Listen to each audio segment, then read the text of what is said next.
중남미 소설숲 12번째 강의, 레이날도 아레나스의 현란한 세상입니다. 제가 처음 읽었을 때 이 현란한 세상은 놀라운 충격이었어요. 일단은 금방 우리 조교가 얘기하신 것처럼 볼테르의 깡디드를 딱 떠올립니다. 제목도 그렇고요, 이 유랑 방랑하는 모습도 그렇고, 그리고 볼테르 얘기가 나오죠 직접적으로. 샤또브리앙 만나고 하면서. 그리고 두 번째는 돈키호테를 많이 떠올렸을 겁니다. 이 돈키호테는 스페인 문화권에서는 하나의 기본적인 전제 같은 작품이니까 이 돈키호테를 떠올릴 수도 있습니다. 근데 제가 놀라웠던 것은 역사와 그 허구의 그 경계를 뛰어넘는 놀라운 그 솜씨인데, 이게 우리가 오래된 미래 이런 얘기를 많이 하잖아요.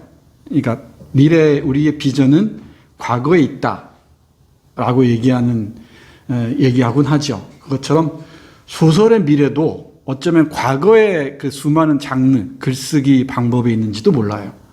그래서 이 돈키호테나 세르반테스 돈키호테나 세르반도가 세르반테스를 떠올리기도 하죠. 실제로 세르반테스의 돈키호테나 볼테르의 철학 소설 이 깡디드를 금방 연상할 수도 있고, 또 이른바 피카레스크 소설에서 보여주는 악당들의 그 모험담을 떠올릴 수도 있을 것 같기도 하고, 그런 과거에 오래전에 쓰여졌던 글쓰기 형식들을 새롭게 리바이벌함으로써 소설의 미래를 열어제친 그런 작품이 아닌가 싶기도 했어요. 좀 이따 하나 설명하겠지만은 이쯤 되면은 이제 우리가 소설숲이 이제 거의 200강이 넘은 것 같은데, 이쯤 되면은 딱 읽으면은 이 뼈대가 보여야 돼요. 이 엑스레이를 딱 쏘아서 이게 이 뼈대가 뭐구나 이것도 알아야 되는데 그 뼈대가 안 보이니까 어려운 겁니다. 이 뼈대는 세르반도 수사가 쓴 변명이라는 책이에요. 실제 있었던 책입니다. 그 책을 내가 지금 재활용해서 다시 한번 써보겠다는 거죠. 그 맨 앞에 나와 있는 겁니다. 우리 앞에서 얘기했듯이 알레오 카르펜티에르의 이 세상의 왕국 그 서문에 있는 문장이 대단히 중요하다고 그랬죠. 경이로운 현실 기억납니까? 이 경이로운 현실이 남미 소설, 라틴 아메리카 소설의 새로운 지경, 경지를 열어 보였다고 그랬죠.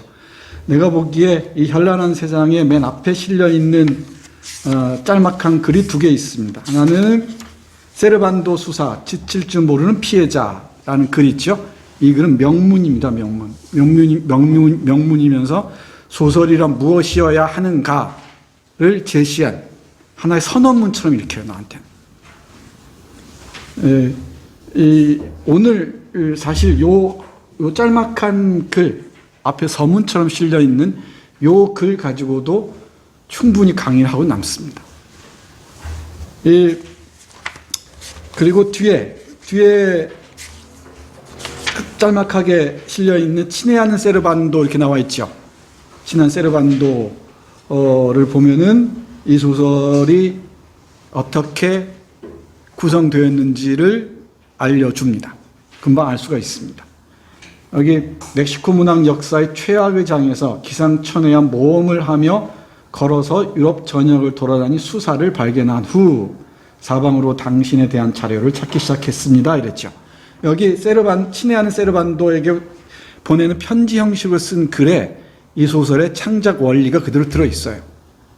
그러니까 세르반도라는 기상천외한 모험을 하면서 유럽 전역을 돌아다니다가 다시 멕시코로 돌아온 그 사람의 변명이라는 글, 아폴로기아라는 변명이라는 글을 바탕으로 해서 이 역사와 허구 또는 환상이 어떻게 만나는지를 보겠다는 것입니다.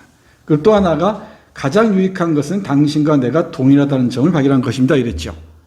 여기 등장하는 이 변명이라는 글 또는 그 회고라는 글의 저자인 세르반도와 이 아레나스 작가를 동일시하고 있죠. 이거 하나의 거대한 알레고리라는 걸 딱 이해할 수 있어야 돼요.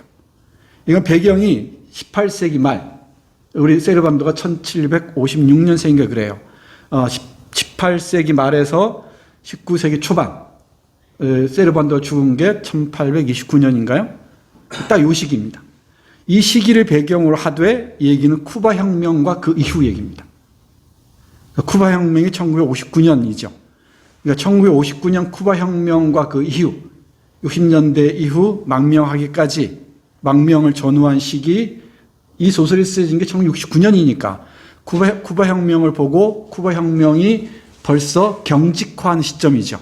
좀 이따 말씀드릴게요. 경직화하는 시점에서 쿠바 혁명을 우회적으로 비판하기 위한 방법으로서 멕시코 독립전쟁과 혁명 과정을 선택한 것이지. 이게 하나의 거대한 알레고리입니다. 쿠바 혁명을 쿠바 내부에서 비판하기 위한 소설적 전략이에요. 그러기 위해서 자기하고 가장 비슷해 보이는 사람을 선택하는데 그 사람이 세르반도라는 수사였던 것이죠. 이 정도면 이해가죠? 그리고 이 세르반도 수사가 쓴 아폴로기아라는 변명이라 나오죠. 뒤에 그 각주를 보면은 변명이 나오는데 이 변명이란 그래서 곳곳에 인용을 하죠. 그리고 세르반도에 관한 다른 책들도 인용을 합니다. 이건 정확하게 포스트 모던적 소설이에요. 혼성 모방 또는 상호 텍스트성 이런 게 다 했었죠. 그 혼성 모방이나 상호 텍스트성을 통해서 기존에 있었던 텍스트들을 조합해서 혼성적으로 모방하고 짜깁기를 해서 새로운 글쓰기 형식을 내놓는 겁니다. 이게 이 작품이에요. 작가인 나는, 아레나스는 기존에 있었던 세르반도라는 수사의 그 회고록을 바탕으로 해서 그걸 재구성해서 세르반도의 전기를 써보겠다. 당신들은 어떻게 읽을지 모르지만은 내 의도는 이렇다.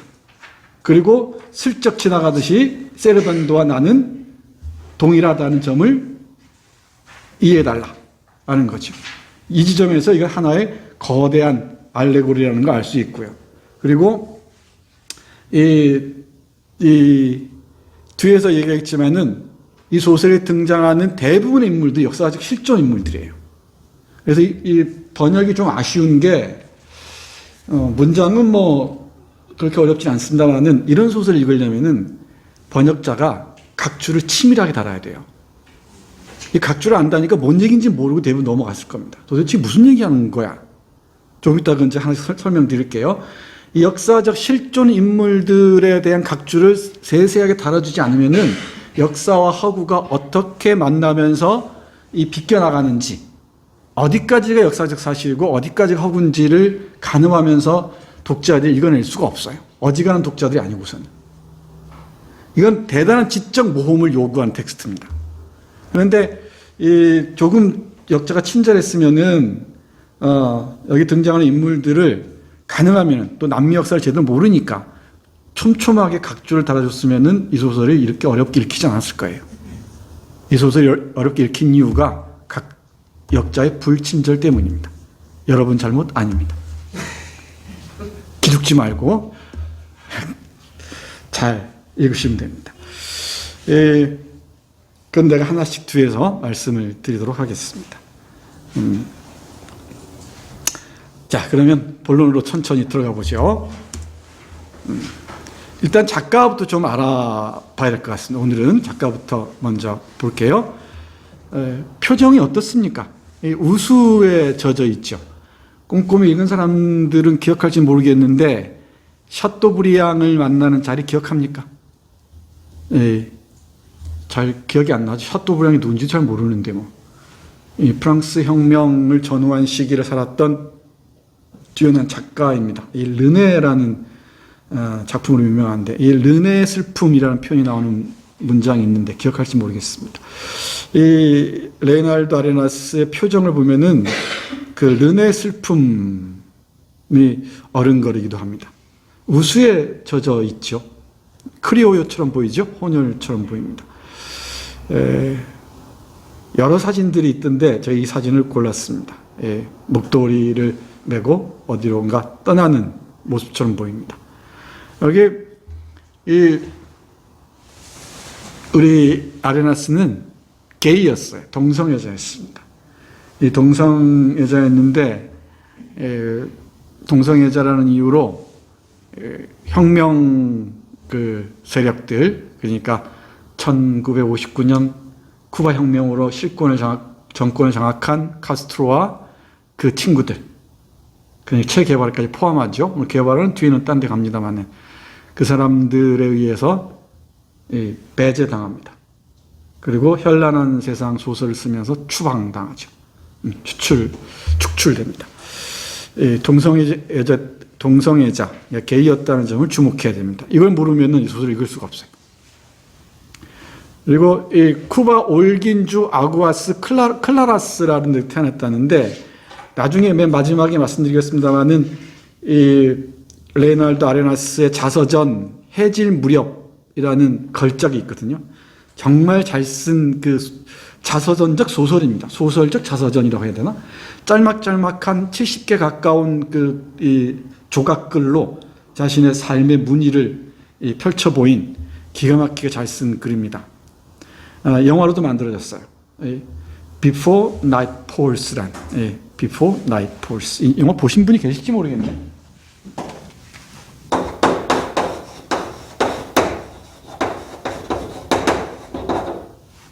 Before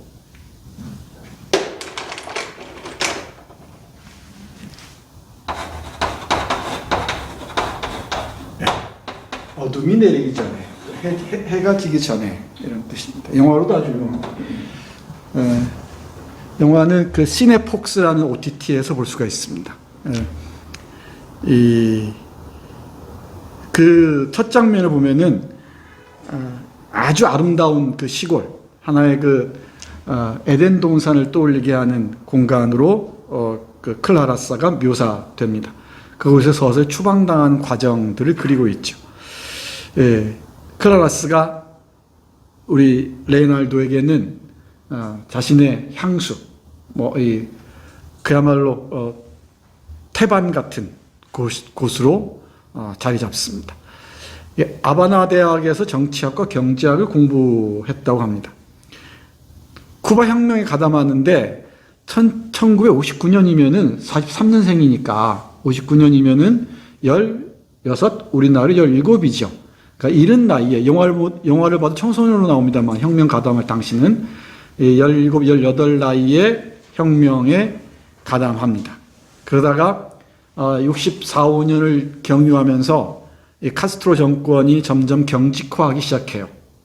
그러면서 이 카스트로 정권과 군부 세력들을 비판하기 시작합니다. 그러다가 69년에 현란한 세상이 프랑스에서 출간됩니다. 이 거의 비슷한 시기에 지난 시간에 읽었던 우리 마르케스의 100년의 고독도 출간이 되죠. 프랑스에 동시에 상을 받았죠. 현란한 세상을 출간해서 본격적으로 혁명을 비판하죠. 혁명에 대한 환멸, 그렇죠? 그리고 혁명의 타락의 과정들을 멕시코를 보면서 비판하잖아요. 황제가 되는 모습이나 이런 또 대통령 되는 모습들 있죠. 나중에 설명할게요. 아주 대단한 알레고리들입니다. 그러면서 본격적으로 이제 쿠바에서 서서히 배제되기 시작하고 망명길에 오릅니다. 해서 반체제 작가이자 동성애자라고 해서 추방자의 삶을 삽니다. 이 혁명 세력들, 군부 세력들은 기본적으로 남성 중심적이죠. 그러니까 레오날도 아레나스는 동성애에서 여성 역할을 맡았다고 하네요. 그 로카라 그러던데 이 남성적인 역할보다는 여성적인 역할이었다고 합니다. 상당히 그 섬세하고 좀 뭐랄까요? 이 우수어린 그런 캐릭터였던 것 같아요. 근데 그런 그 여성 같은 남성을 못 견뎌하는 거죠. 온갖 비난을 퍼붓게 되고요. 그러면서 이 아레나스는 어떤 모험적인 동성애를 즐겼답니다. 영화에도 그 표현이 나오는데, 그러니까 군인들, 게이들 있죠. 군인들에게 노골적으로 게이라는 걸 밝히고서 이 모험을 즐기는 얘기들이 나옵니다. 동성애자를 네 가지로 분류하던데, 그 책에서는 아예 숨기는 사람들, 아예 내놓는 사람들, 모험을 즐기는 사람들, 몇 가지로 얘기를 했습니다. 여기 남색 얘기가 나오죠. 우리 소설에도 남색 얘기가 나옵니다. 근데 이 쿠바 혁명 정권에서 특히 체 게바라가 보건장관을 하죠. 그 부장관 하나, 보건장관 하나요. 그래서 이 동성애자들의 철퇴를 내렸다고 합니다. 카스트로에게. 체 게바라가. 체 게바라에 대해서 상당히 비판적이었던 것 같아요. 이 남성 중심적인 혁명 세력들을 견디기 힘들었던 것 같습니다. 그러니까 체 게바라야말로 마초 중에 마초라는 거죠. 그러니까 쿠바를 보면 아바나를 비롯해서 쿠바 전역 어디를 가나 체 게바라가 상품화되어 있죠. 체 게바라야말로 동성애자들이 보기에는 정말로 악마 같은 존재였던 거죠. 여기 이 레이날도 아레나스의 해질 무렵 또 좋은 그 동성애 소설이 동성애 자서전이고요. 아마 봤을 거요. 이 마누엘 푸닉이 쓴 거미 여인의 키스, 그죠? 영화도 있고 소설도 있습니다. 시즌 2 영화 할 겁니다. 거미 여인의 키스. 그리고 이 동성애를 통한 권력 비판의 진수를 보여주는 작품이 여러분들 많이 보셨을 텐데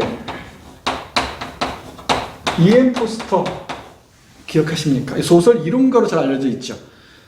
인도로 가는 길, 전망 좋은 밤, 하워즈 엔드. 제가 이 E.M. 포스터 소설 거의 다 읽었는데 기가 막히게 소설 잘 씁니다. 이 사람 유명한 게이입니다. 근데 이 사람이 죽고 나서 이 책을 간행하라고 한 책이 한 권 있습니다. 1915년 무렵에 쓰고서 기억이 났다면은 1915년 무렵에 마쳤는데 소설을 마치고 난 다음에 내가 죽고 난 후에야 이 책을 간행하라라고 한 책이 있어요. 이게 모리스입니다.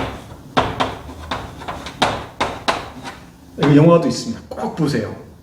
꼭 보세요. 이 포스트 소설은 다 거의 영화로 되어 있습니다. 전망 좋은 밤도 그렇고 인도로 가는 길, 하워즈 엔드도 기가 막힙니다. 그리고 모리스도 영화로 만들어졌어요. 다 볼 수 있습니다. 이게 영국 사회의 보수적 영국 사회에 대한 통렬한 비판을 정확하게 읽을 수가 있죠. 그리고 또 게이로서 이 최고의 이 글쓰기 수준을 보여준 사람이 오스카 와일드죠. 네, 오스카 와일드. 따로 한번 얘기할 필요가 있을 것 같습니다는 우리 주디스 버틀러가 이 페미니스트 이론가로서 제 2세대, 3세대 이론가로 등장하죠. 이제는 젠더 트러블 넘어서 젠더 허물기까지 나가잖아요. 퀴어라는 문제로 나가죠. 애매모호한 정체성 문제를 얘기하는데 이미 이 시기에 그런 고민들을 했던 것 같습니다. 여기에 이제 여러분 스쳐 지나갔겠지만은 이 젠더 문제에 대해서 가장 그 깊이 있게 파고든 여성 작가가 바로 누굽니까? 누구예요? 델러웨이 부인 쓴 사람. 버지니아 울프. 버지니아 울프 소설 중에서 특히 올랜도.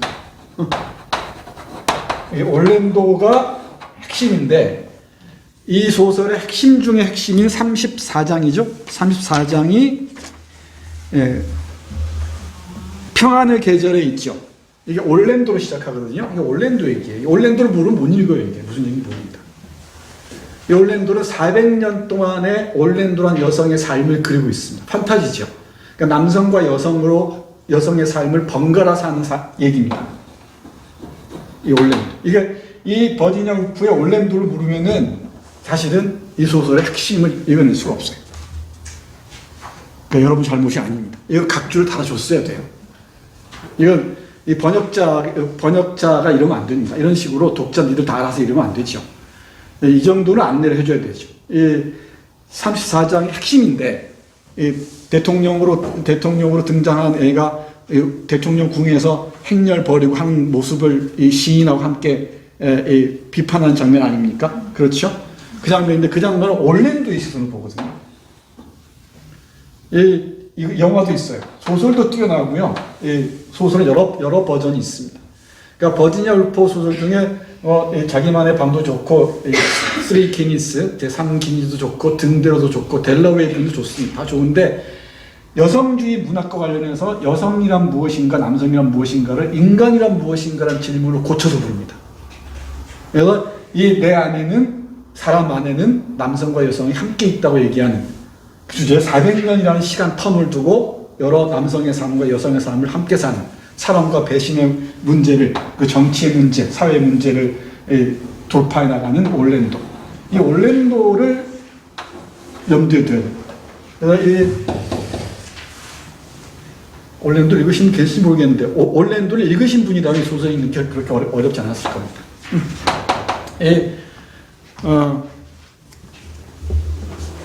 동성애자가 권력을 비판하는 아주 예리한 이 시선을 확보하는 경우가 많은데, 특히 이쪽에 있는 작품들, 우리 거미 여인의 키스도 그렇고요. 영화도 있죠. 감옥에서 얘기하는 장면들. 그리고 이엔 포스트의 모리스를 꼭 보세요. 영국 그 보수 세력들, 보수주의자들의 위선, 이 문제를, 동성애 문제 돌파에 들어갑니다. 그리고 오스카 와일드의 소설들도 그렇고요. 특히 오스카 와일드는 옥중서신, 감옥에서 보낸 편지들을 주목해 볼 필요가 있습니다. 추방자의 삶을 살아갑니다. 우리 소설에서는 세르반도라는 수사, 신부 그 이단이 아니고 기존 그 가톨릭 세력의 비판적이었던 한 신부 있죠. 설교 하나 때문에 추방된 그 사람에게 기대서 자신의 추방의 삶을 그리고 있습니다. 1980년에 미국으로 망명하고요. 온갖 핍박을 당하다가, 그리고 1990년 뉴욕에서 에이즈로 고생하다가 스스로 목숨을 끊습니다. 47의 나이였습니다. 젊은 나이에 세상과 이별을 합니다. 이 레이날도 아레나스의 이력을 눈여겨볼 필요가 있습니다. 특히 쿠바 혁명에 대해서 어떤 관점을 취했는지 주목할 필요가 있죠. 아까 말씀드렸던 Before Night Falls라는 그 영화, 또는 해 지기 전에라는 그 자서전적 소설, 또는 소설적 자서전을 읽으시면은 이 쿠바 혁명 정부가 시인들, 예술가들을 어떤 식으로 핍박하고 억압하고 배제했는지를 여실하게 볼 수 있습니다. 우리 쿠바 로망스가 있죠. 이 쿠바에 대한 로망이 있는데, 물론 여러 측면에서 성공한 케이스도 있습니다. 미국의 그 제재를 뚫고 쿠바적인 삶을 누리고 있는 그런 모습도 없지는 않습니다만은, 그 안으로 깊이 들어가 보면은 쿠바의 그 혁명 세력들의 배반도 만만치가 않죠. 나중에 시즌 2 할 때 쿠바의 젊은 작가의 소설 다시 보도록 하겠습니다. 이 혁명 세력에 대한 배반이 대단한 것 같아요. 카스트로와 자기 동생, 형이 피델 카스트로고 동생이 라울 카스트로죠.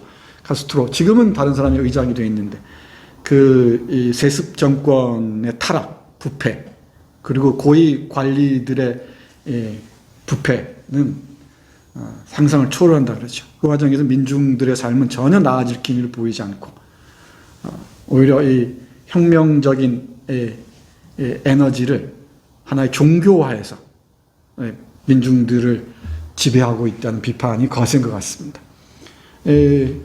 카브레라 인판테나 몇몇 쿠바 중요 작가들이 있거든요. 그러니까 직접적으로 쿠바에서 이 쿠바 그 권력을 비판하기는 어려운지 우회적으로 돌려서 비판하는 경우가 많이 있습니다. 자, 레이날도 아레나스, 이 우수어린 표정의 사내 기억하시기 바랍니다. 조금씩 이해가 가려고 그러죠, 이제? 멕시코 지도를 보기 전에 옆에 멕시코 역사를 잠깐 봐야 돼요. 쿠바 역사보다는. 쿠바 역사는 일단 1959년 피델 카스트로와 그 친구들의 혁명과 정치화 과정, 이 정도만 이해해 두세요. 나중에 쿠바 역사는 따로 한번 얘기하겠습니다. 이 소설의 배경이 멕시코니까 멕시코로 보겠습니다. 이달고 신부 기억합니까? 머리 허연 그 할아버지 있었죠? 멕시코 독립의 깃발을 든 신부였죠. 벽화에 늘 등장하는 인물 있잖아요. 여기 등장하죠. 이 소설에도 등장합니다. 이달고 신부 얘기가 바로 나오죠. 그리고 호세 마리아 모렐로스가 이달고 신부가 죽고 난 다음에 4년 동안 독립 항쟁을 이어갑니다. 이 프랑스 혁명, 프랑스 혁명 이후 특히 1807년 8년 무렵에 에스파냐, 스페인과 포르투갈을 나폴레옹이 점령하죠.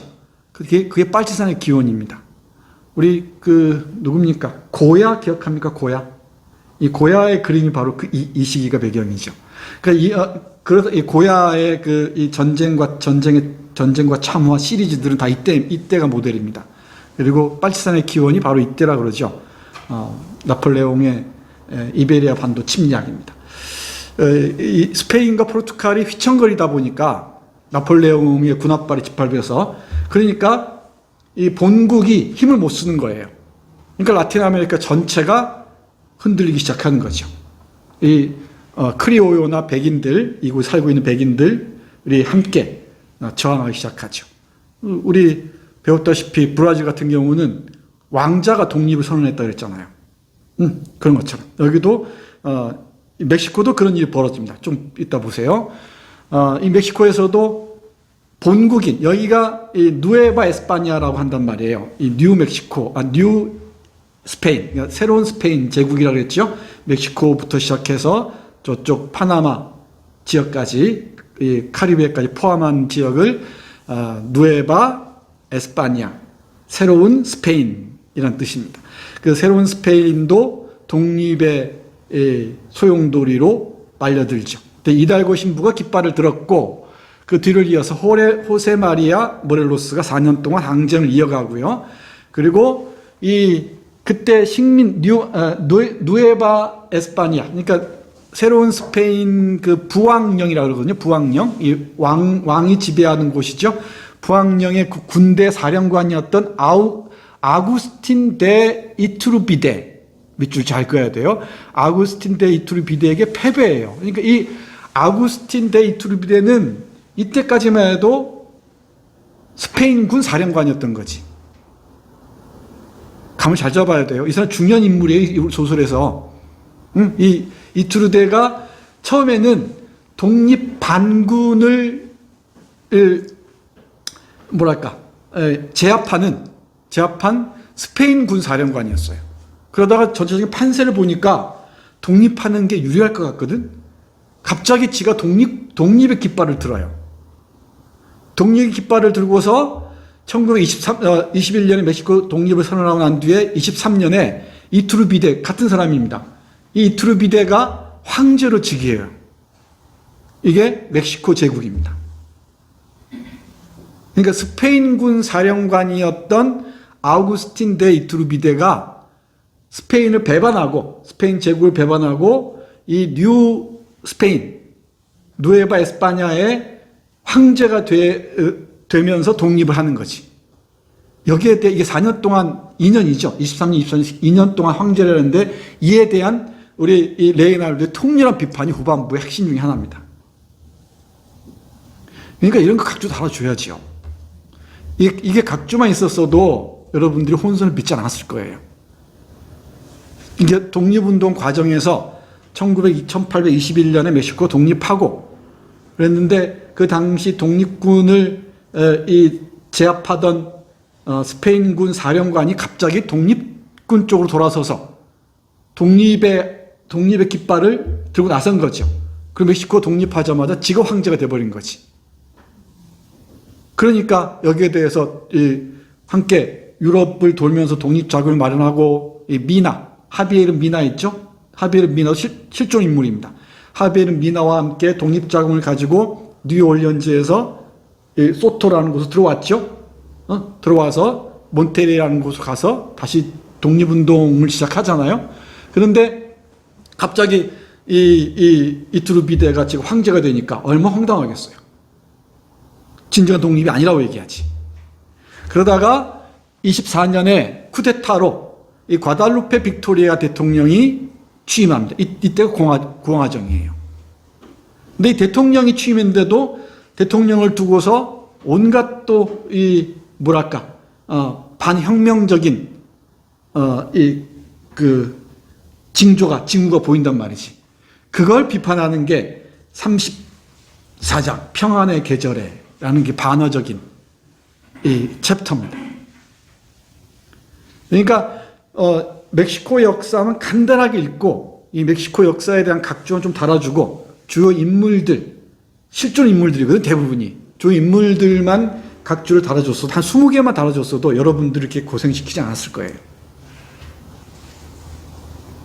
이 과달루페 빅토리아 대통령 취임 그과 관련해서 어떻게 서술하고 있는지 한번 보세요. 330쪽 보시면은 이렇게 적혀 있습니다.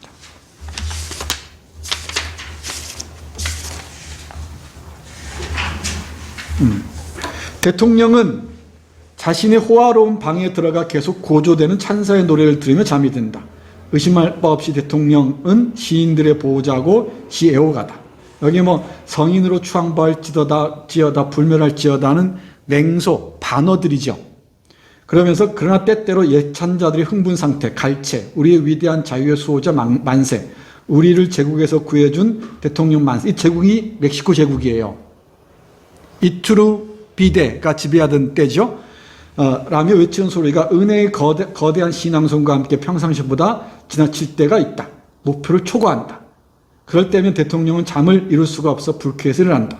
팬티바람으로 발코니로 가서 자비스럽게 집게손가락을 코스염 끝에 갖다 댄다. 노래하는 군중은 넋을 잃고 그를 바라본다. 바로 그 순간 대통령은 다시 거대한 회랑을 지나 잠자리에 든다. 이 대통령을 또다시 하나의 그 불멸의 신으로 경배하는 불길한 징조가 보이죠. 이 얘기를 어떤 모순에 가득 찬 언어들로 시인인 자기 친구처럼 시인 얘기 나오죠. 이 시인이 누구냐면은 이것도 맨 앞에 보셔야 돼요. 앞에 보시면은 12페이지 봐, 12페이지. 12페이지 맨 위에 보면은 비록 세르반도 테레사 데 미에르 이 사람이 우리의 주인공입니다. 우리 작가의 대리인이죠. 호세 마리아 에레디아가 직접 만나지 못했다 그러죠. 근데 살았던 시기가 비슷해요. 그래서 34장은 이 에레디아하고 세르반도가 함께 대통령 궁에서 이 광란에 가까울 정도로 대통령을 예찬하는 사람들을 보는 거야, 군중들을. 그걸 보면서 이 혁명의 이 파국을 예감하는 거지. 바로 이거예요. 여기 에레디아 실존 인물이에요. 쿠바 시인입니다. 아주 유명한 쿠바의 낭만파 시인이에요. 그러면 쿠바 시인을 34장의 중요한 파트너로 등장시켰단 말이지. 멕시코 독립의 현장에서 대통령 궁으로 불러들였다는 거지. 이건 소설적인 재구성이죠. 그야말로 판타스틱한 재구성이죠. 환상적인 재구성을 통해서 혁명의 이 불길한 징후들을 그려내고 있다는 말이야. 그럼 에레디아가 누군지 알아야 되지. 이거 각주 달아주면 얼마나 좋아요. 이게 에레디아 얘기가 뒤에 본격적으로 나온단 말이지. 34장에. 이걸 읽을 수 있어야 돼요. 아, 이렇게 지금 포석을 뒀구나. 아마 이걸 읽어낸 사람이 있으면 하산해도 돼요. 그야말로. 이 하산하고 다시는 소설 숲에 찾아오지 않으셔도 됩니다. 이 에레디아가 얼마나 중요한 역할을 하는지를 맨 뒤에서 확인하셨다면 이 소설을 충분히 이해했을 겁니다. 334페이지 그래서 봐요. 334페이지 앞에 보면은 여기 바로 보이죠?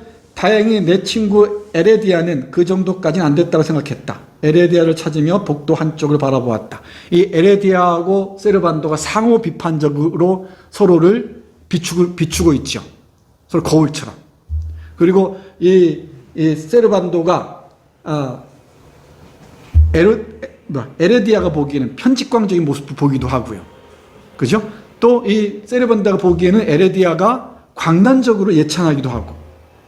그 상호 비추는 거울로서 혁명을 비판하는 장면, 이게 장관입니다. 제가 보기에는 34장이 핵심인 것 같아요.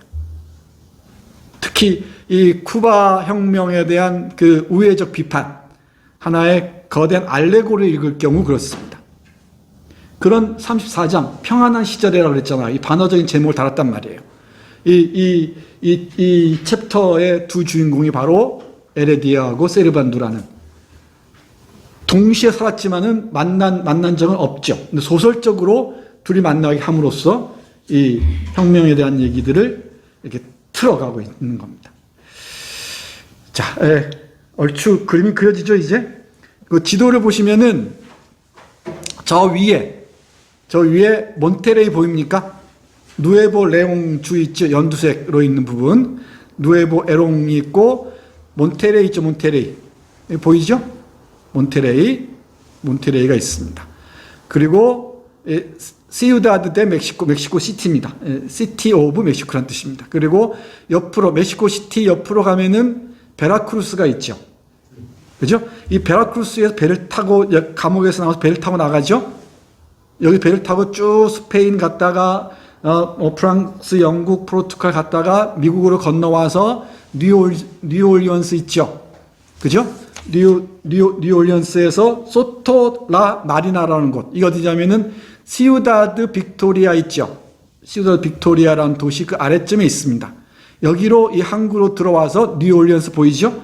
들어와서 몬테레이로 가는 요 여정들을 보여줍니다. 하나의 거대한 이 여행의 서사이기도 하죠. 모험의 서사니까 여행의 서사이기도 합니다. 몬테레이를 떠나서 멕시코 시티로 왔다가 그렇죠? 그러니까 베라크루스를 통해서 스페인 갔다가 프랑스, 이탈리아, 다시 스페인, 포르투갈 이건 쭉 순서입니다.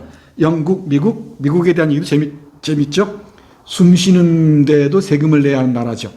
멕시코, 아바나로 잠깐 갔다가, 아바나가 쿠바죠? 잠깐 갔다가, 이 유카탄 반도에서 아바나 가깝습니다. 쿠바는. 그럼 미국, 다시 멕시코로 돌아오는 이 세르반도 수사의 여정을 핵심적인 이 줄거리로 삼고 있습니다. 됐죠? 멕시코의 역사와 이 여정을 보시면 될 것 같습니다. 그 다음, 말씀드렸던 거니까 천천히 정리할게요. 세르반도 수사와 그 회고록과 변명, 이 세 권을 참조한다 그러는데, 이 그림으로 왼쪽에 있는 이게 메모리아스 이랬죠. 이 메모리아스가 회고록입니다. 세르반도의 회고록이에요. 그리고 오른쪽에 있는 게 이 변명이라고 합니다. 예, 게리 보웬이라는 사람이 편찬한 것 같아요. 근데 이거 번역이 안 되어 있어 제가 보지 못했습니다. 여기 보면 뒤에 각주를 보면은 그 인색한 각주를 보면은 변명에 참조했다가 나오죠. 별표 있는 부분, 변명에 참조한 부분들. 이게 상호 텍스트성 또는 혼성 모방의 좋은 사례들입니다. 이 세르반도 수사의 그 회고록과 변명을 참조하면서 세르반도의 그 모험의 과정들을 그리고 있고, 그리고 이 세르반도의 삶에 자신의 삶을 얹어 놓은 거죠. 그래서 멕시코 독립과 혁명, 우리가 이 아수엘라 천민들 할 때 얘기했던 그 멕시코 혁명은 1910년에서 17년, 20년까지 혁명이에요. 달라요. 우리 판초비아 떠오르죠? 그런 사람들이 참가했던 사파타 이런 사람 참가했던 혁명이 아니고 이거 독립투쟁과 혁명 과정이에요. 실제로 세르반도 수사도 독립혁명에 개입을 했습니다. 가담을 한 사람이에요. 실제로 여기 보면은 본명이 이게 프라이라고 있나요? 프라이 호세 세르반도 테레사 데 미에르 이랬죠. 실존 인물입니다. 65년에 태어나서 27년에 여기서 과달루페 성모 관련 설교를 한 게 94년입니다. 29살. 우리나라 30살이죠. 누에보 레온 몬테레이에 출생했다 그랬죠. 이 소설 그대로입니다. 이제는 여기 이 소설 보면 1장이 뭐 3개고 그렇죠. 같은 장이 3개 나오는 게 있고 그러죠. 그렇죠. 이건 다양한 관점에서 보여주기 위한 하나의 서술 전략, 테크닉 정도로 보시면 될 것 같습니다. 조금 이따 짧게 설명드릴게요. 1794년 12월 11일 과달루페 성모 관련 설교를 하는데, 이 과달루페 성모 관련 설교는 뒤에서 보겠습니다만은 이 과달루페라는 과달루페는 저 밑에 흐르는 검은 강이라는 말도 있고 뭡니까? 또 아랍어로는 뱀을 내리친 자 여러 뜻이 있다고 하는데, 이 과달루페 성모는 이 멕시칸 아이덴티티, 이 멕시코 사람들의 정체성을 형성하는 핵심적인 심볼이라 그래요. 이 과달루페 성모가. 근데 이 과달루페 이 성모가 원래는 후안 디에고라는 그 원주민의 앞에 현현했다고 합니다. 성모가 처녀 성모가 버진 마리아죠. 버진 메리. 이 우리의 성모 마리아 이러죠. 우리의 성모 마리아가 후안 디에고라는, 뒤에 설명할 텐데, 이 후안 디에고라는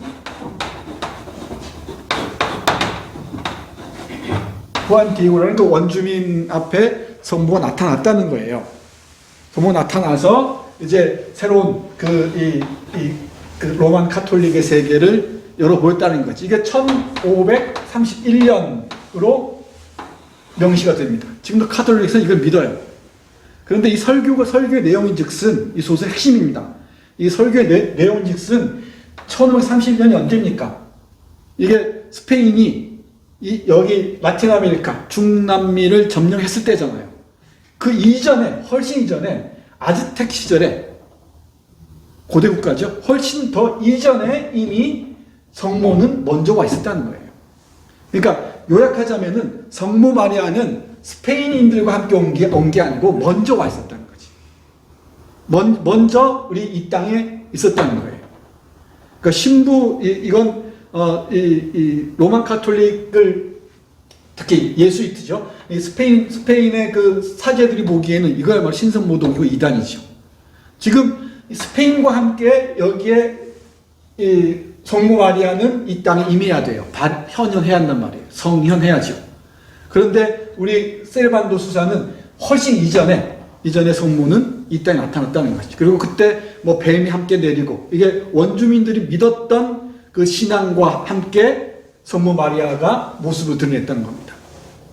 이거야말로 이단이죠. 신성모독이고. 그러니까 스페인인들이 이 성모 마리아와의 그 카톨릭을 가지고 온 게 아니고 그런 종교적 믿음이나 심성들은 다 이 땅에 이미 있었다는 거지.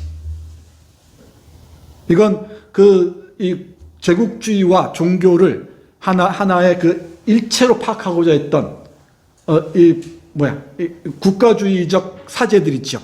얘들에게는 이야말로 찢어 죽일 놈이 돼버리는 거죠. 그야말로 화형시킬 놈이 돼버리죠. 그 얘기예요, 그 얘기. 이 설교를 합니다. 실제로 했다 그러죠, 실제로 세르반도가 이 설교를 하고 난 다음에 추방당해요. 이게 종교 재판과 마녀 사냥입니다.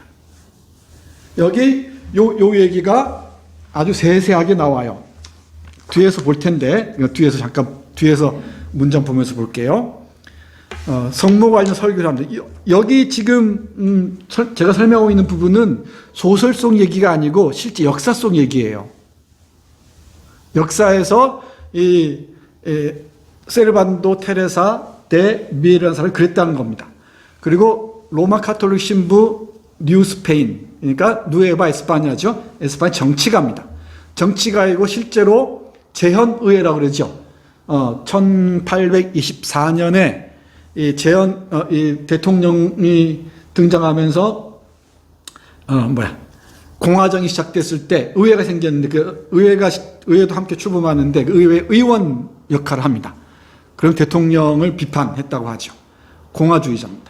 루소의 사회계약론 얘기가 많이 나오죠. 볼테르와 루소의 영향을 강하게 읽을 수 있습니다. 그리고 논쟁적인 이런 주장으로 스페인과 프랑스, 영국 등으로 망명합니다. 실제로.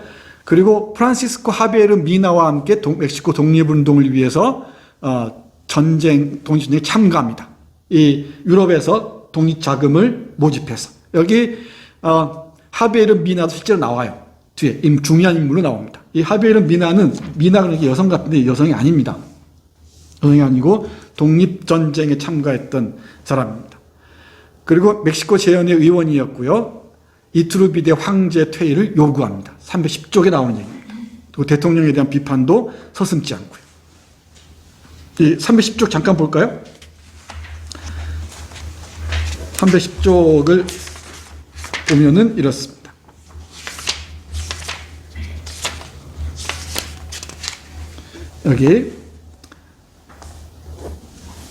여기 산 후안 데 울루아 성, 이곳이 처음 갇혔던 곳이기도 하죠.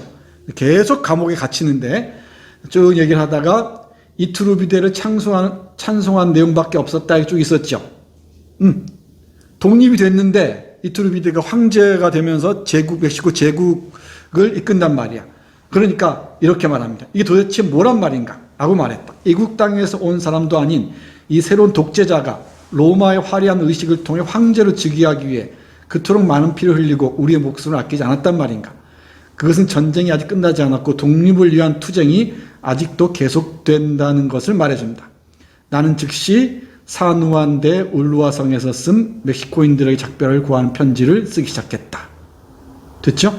그러면서 쭉 자신이 감옥에서 어떤 생각을 했는지를 보여줍니다. 그리고 감옥에서 나왔다라고 얘기하죠. 그러니까 이런 역사적 사실과 허구가 절묘하게 교묘하게 스며들어 있어요. 교직되어 있죠. 그러니까 역사와 소설의 경계를 허물면서 어떤 게 역사고 어떤 게 소설인지 자체의 질문을 무력화해버립니다. 그러면서 역사에서 얘기하지 못하는 것을 소설에서 훨씬 더 깊이 있게 그리고 폭넓게 얘기할 수 있다는 것이지. 그 얘기를 하는 게 바로 이 소설의 서장이에요. 서장. 세르반도 지칠 줄 모르는 피해자. 이게 돈키호테를 읽어도 이 얘기가 나오죠. 뭐 헌정하는 글들이 헌정하는 글들이 나오고요. 돈키호테를 쭉 펼치면은 그 뒤에 이제 이 소설이 무엇인가에 대해서 세르반테스의 얘기가 쭉 펼쳐집니다. 여기 이 세르반도의 변명과 현란한 세상이 겹친다는 것 금방 이해할 수 있고요. 이제는 그리고 시점이 변화한다는 것 이게 입체적으로 보여주기 위해서 그런 것 같습니다. 너를 2인칭 화자가 등장하기도 하죠. 2인칭으로 쓰기도 하고 나라고 쓰기도 하고 근데 분신처럼 보이죠. 네, 나하고는. 그리고 그라는 3인칭 전지적 시점을 쓰기도 해요. 요즘에는 이런 시점이라는 말 잘 안 쓰고 초점인물이라는 말을 씁니다. 초점인물은 세르반도라는 거 분명히 보입니다. 이 시점에 흔들리지 마시고 그러니까 다양한 관점에서 보고자 하는구나 라는 점 전동안 이해하시면 좋을 것 같습니다. 그리고 과장과 풍자 곳곳에서 볼 수가 있죠. 예를 들면은 감옥에 갔는데 쥐의 눈빛에 비추어서 글을 쓰고 싶다 이런 표현 나오죠. 그리고 이 얘기들 감옥에 있을 때 벼룩 얘기들 끔찍합니다.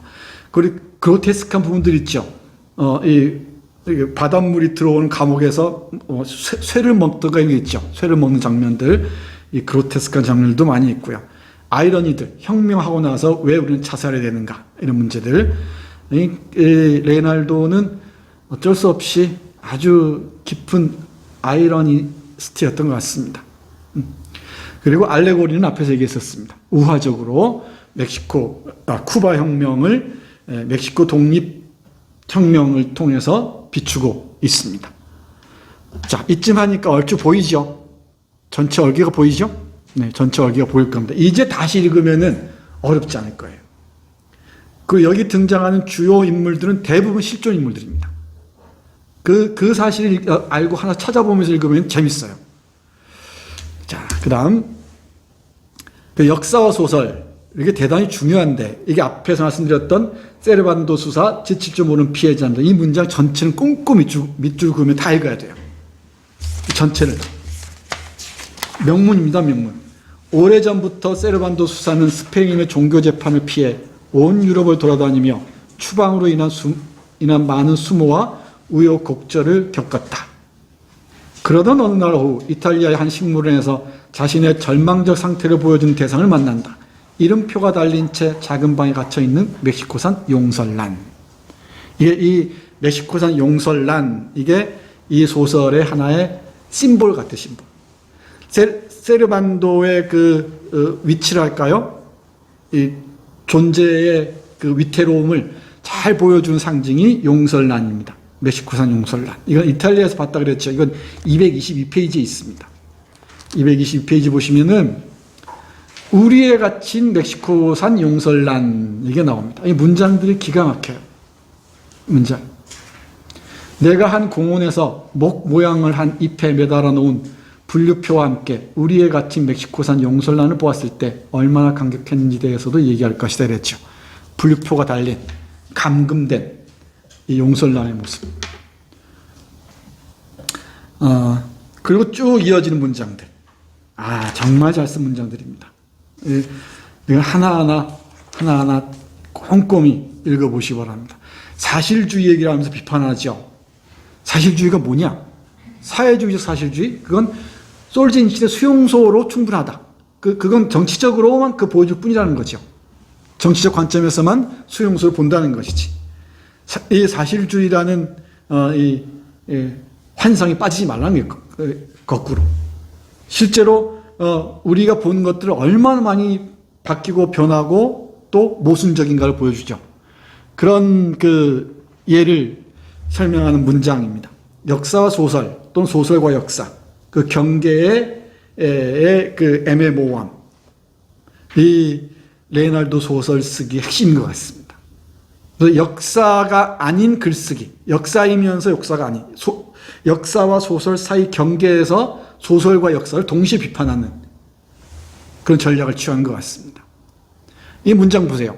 그런 이유로 나는 항상 상세하고 정확한 자료라는 역사적인 것을 불신했다. 역사는 결국 무엇인가? 대략 연대기적으로 나열된 문서철인가? 역사가 혹시라도 세르반도 수사가 멕시코산 용설란을 발견했을 때의 중요한 순간이나 에레디아가 자기 영혼의 절망 앞에서 사랑하는 야자나무 숲을 보지 못했을 때의 감정을 기록하는가? 에레디아는 그 시인이에요.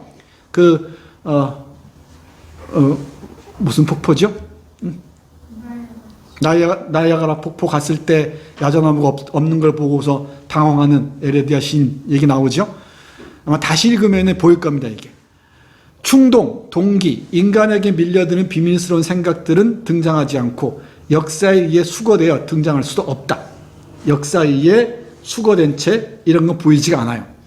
충동이나 동기나 욕망이나 이런 것들은 다 제거되어 버리죠. 이것은 외과의조차도 고통받는 환자의 아픈 감정을 절대 포착할 수 없는 것과 마찬가지다. 역사가 무슨 인간의 고통을 얘기할 수 있겠냐는 겁니다. 근데 이때까지만 해도 근대 역사학이 판을 치고 있던 시점에서 이 역사를 비판하는 건 놀랍죠. 그리고 그 다음 보세요. 나는 오전 6시의 나무가 정오의 나무, 그리고 날이 저물 때 그 무리가 우리를 위로해주는 나무와 같지 않음을 끊임없이 발견한다. 밤에 부는 바람이 아침에 부는 바람과 같을까? 우리는 바다처럼 잔인하다가도 부드러워지고 이기적이면서도 관용적이고 열정적이면서도 또한 사색적이고 말수가 적다가도 많아지고 공포스럽기도 하다가 숭고해질 때도 있다. 그래서 나는 하나의 현실이 아닌 모든 현실 또는 적어도 몇 가지 현실을 반영하고자 했다. 하나의 현실이 아닌 모든 현실 또는 적어도 몇 가지 현실을 반영하고자 했다. 모든 현실을 반영하기 위해서는 모순적일 수밖에 없고요.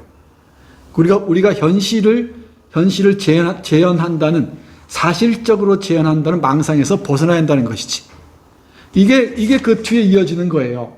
16페이지 보면은 내 소설을 우연히 읽는 독자들은 하나의 모순이 아닌 여러 가지 모순을 발견하게 될 것이다. 하나의 색조가 아닌 다양한 색조, 하나의 선이 아닌 여러 원형들. 그래서 내 소설이 연계된 사건의 역사가 아니라 터졌다가 돌아오고 확대되었다가 참기 힘든 것이 때때로 자유로운 것이 되는 극한 상황에서 쉼없이 더 부드럽고 더 열정적으로 다시 돌아오는 파도와 같기를 바란다. 그것이 인생을 생각한다. 그리고 이게 시간이라는 것을 우리가 읽어야 하는 이유라 얘기하죠. 마치 시간이 전진이라도 할 수 있는 것처럼 직선적으로 사고하는 건 어림없는 소리라는 겁니다. 여기서 이렇게 얘기하죠. 나는 역사보다는 시간에서 찾는다. 그 영원하고 다양한 시간에서. 그래서 인간은 그 시간의 비유를 하는 거죠. 시간의 떨림에 따라서 얼마든지 바뀔 수 있다는 것입니다. 그러니까 역사는 하나의 고정되고 고착된 게 아니고 끊임없이 변화할 수 있다는 것이죠. 어떻게 보느냐에 따라서. 이 현란한 세상에서, 이 현란한 세상은 뭐 어지러운 세상일 수도 있고요.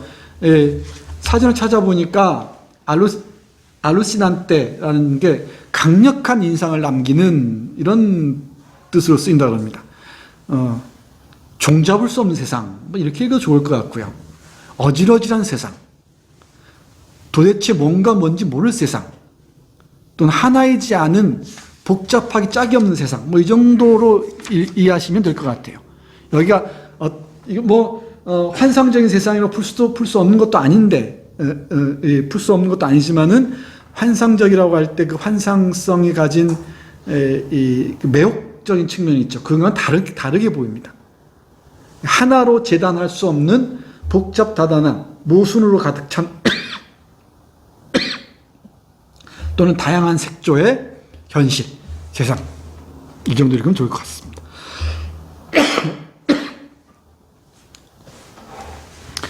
다시 말씀드리지만 세르반도 수사 지칠 줄 모르는 피해자는 하나의 소설론입니다. 멋진 소설론입니다. 문장이 절묘합니다.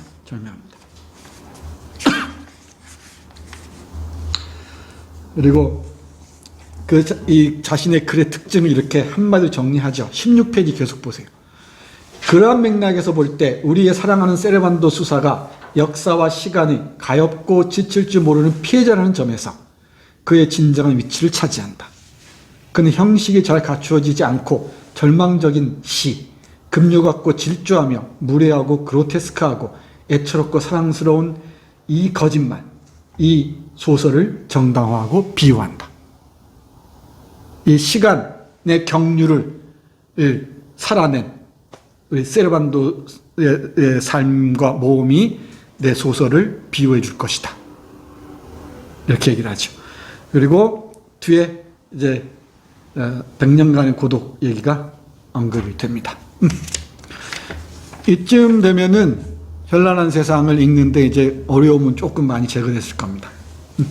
그럼 하나 읽는 방법을 좀 구체적으로 설명하도록 할게요. 27장 257쪽입니다.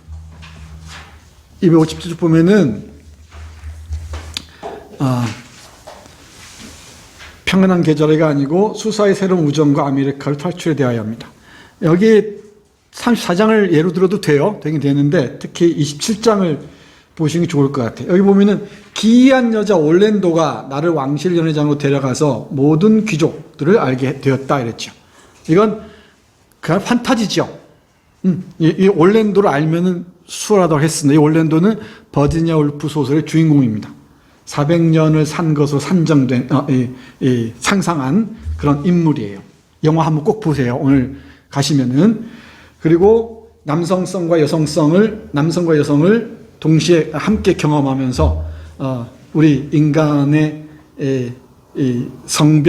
성구별이라는 게 얼마나 파괴적인가를 얘기하는 그런 작품입니다. 이 올랜도 얘기는 버지니아 울프의 소설을 혼종적으로 따온 겁니다. 그러니까 상호 텍스트적으로 이해를 해야 돼요.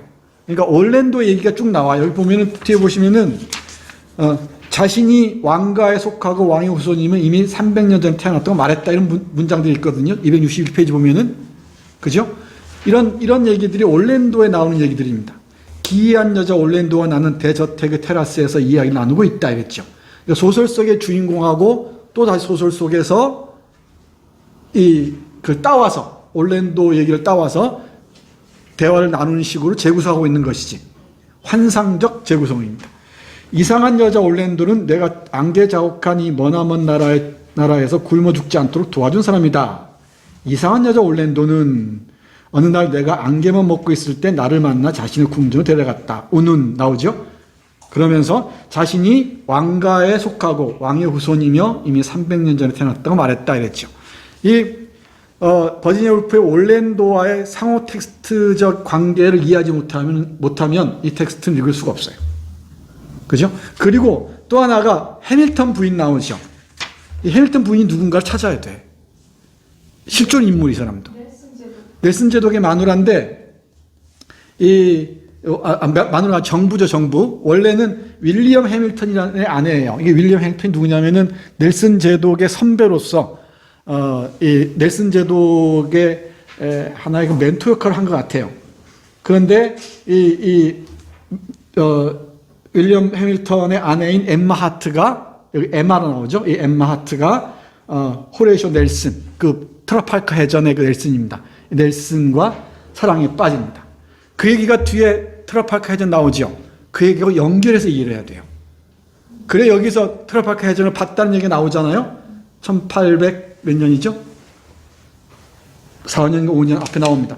그 얘기 쭉 들려주면서 넬슨 얘기 들려주니까 해밀턴 부인이 얘기 더해주세요 하는 장면들이 있죠. 그러니까 이 엠마 하트라는 해밀턴 부인을 역사적 인물을 모르면은 이것도 뭔 재미를 몰라요.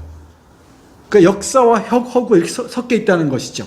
그러니까 올랜도라는 이 인물, 소설 속의 인물이 나와 만나서 대화를 나누는 장면이 있고, 또 동시에 이 해밀턴 부인이라는 이 마다 해밀턴이라는 사람이 여성이 나와서 나하고 대화를 나누기도 하죠. 그죠? 그러면 또 동시에 뒤에 가면은 이달고 신부 얘기가 또 나와요. 이달고 우리 독립운동했던 신부 있죠? 저 뒤에 가면 또 하비에르 미나 얘기가 나옵니다. 하비에르 미나라는 멕시코 독립의 영웅 중에 한 사람이죠. 그리고 이 당시 살아있었던 샤토브리앙 같은 사람, 샤토브리앙 같은 이 사람도 학자도 인문학자죠. 이 인문학자도 바로 등장해서 연애를 베풀고 내가 그 대화를 나누죠. 이게 이런 이야말로 이것도 역시 환상적 사실주의, 마술적 사실주의 하나라 얘기할 수 있겠죠. 미장 에빔이라고 그런가요? 우리 미장센은 들어봤죠?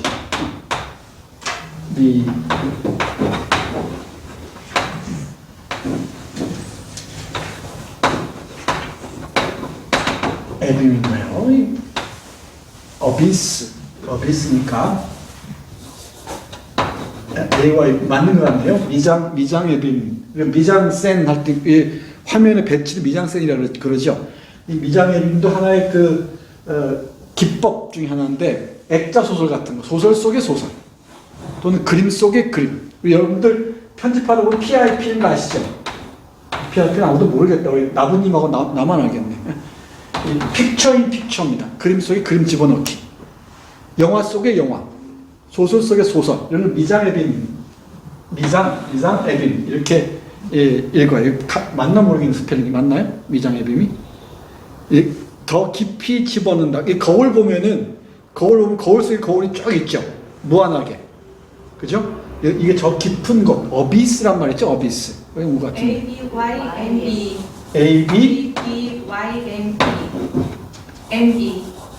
ABYME 이렇게 미장 에빔, 그렇죠. 어비스니까 맞죠? 미장 에빔. 이 무한하게 소설 속에 소설이 들어가고 또 들어가고 이런 식이죠.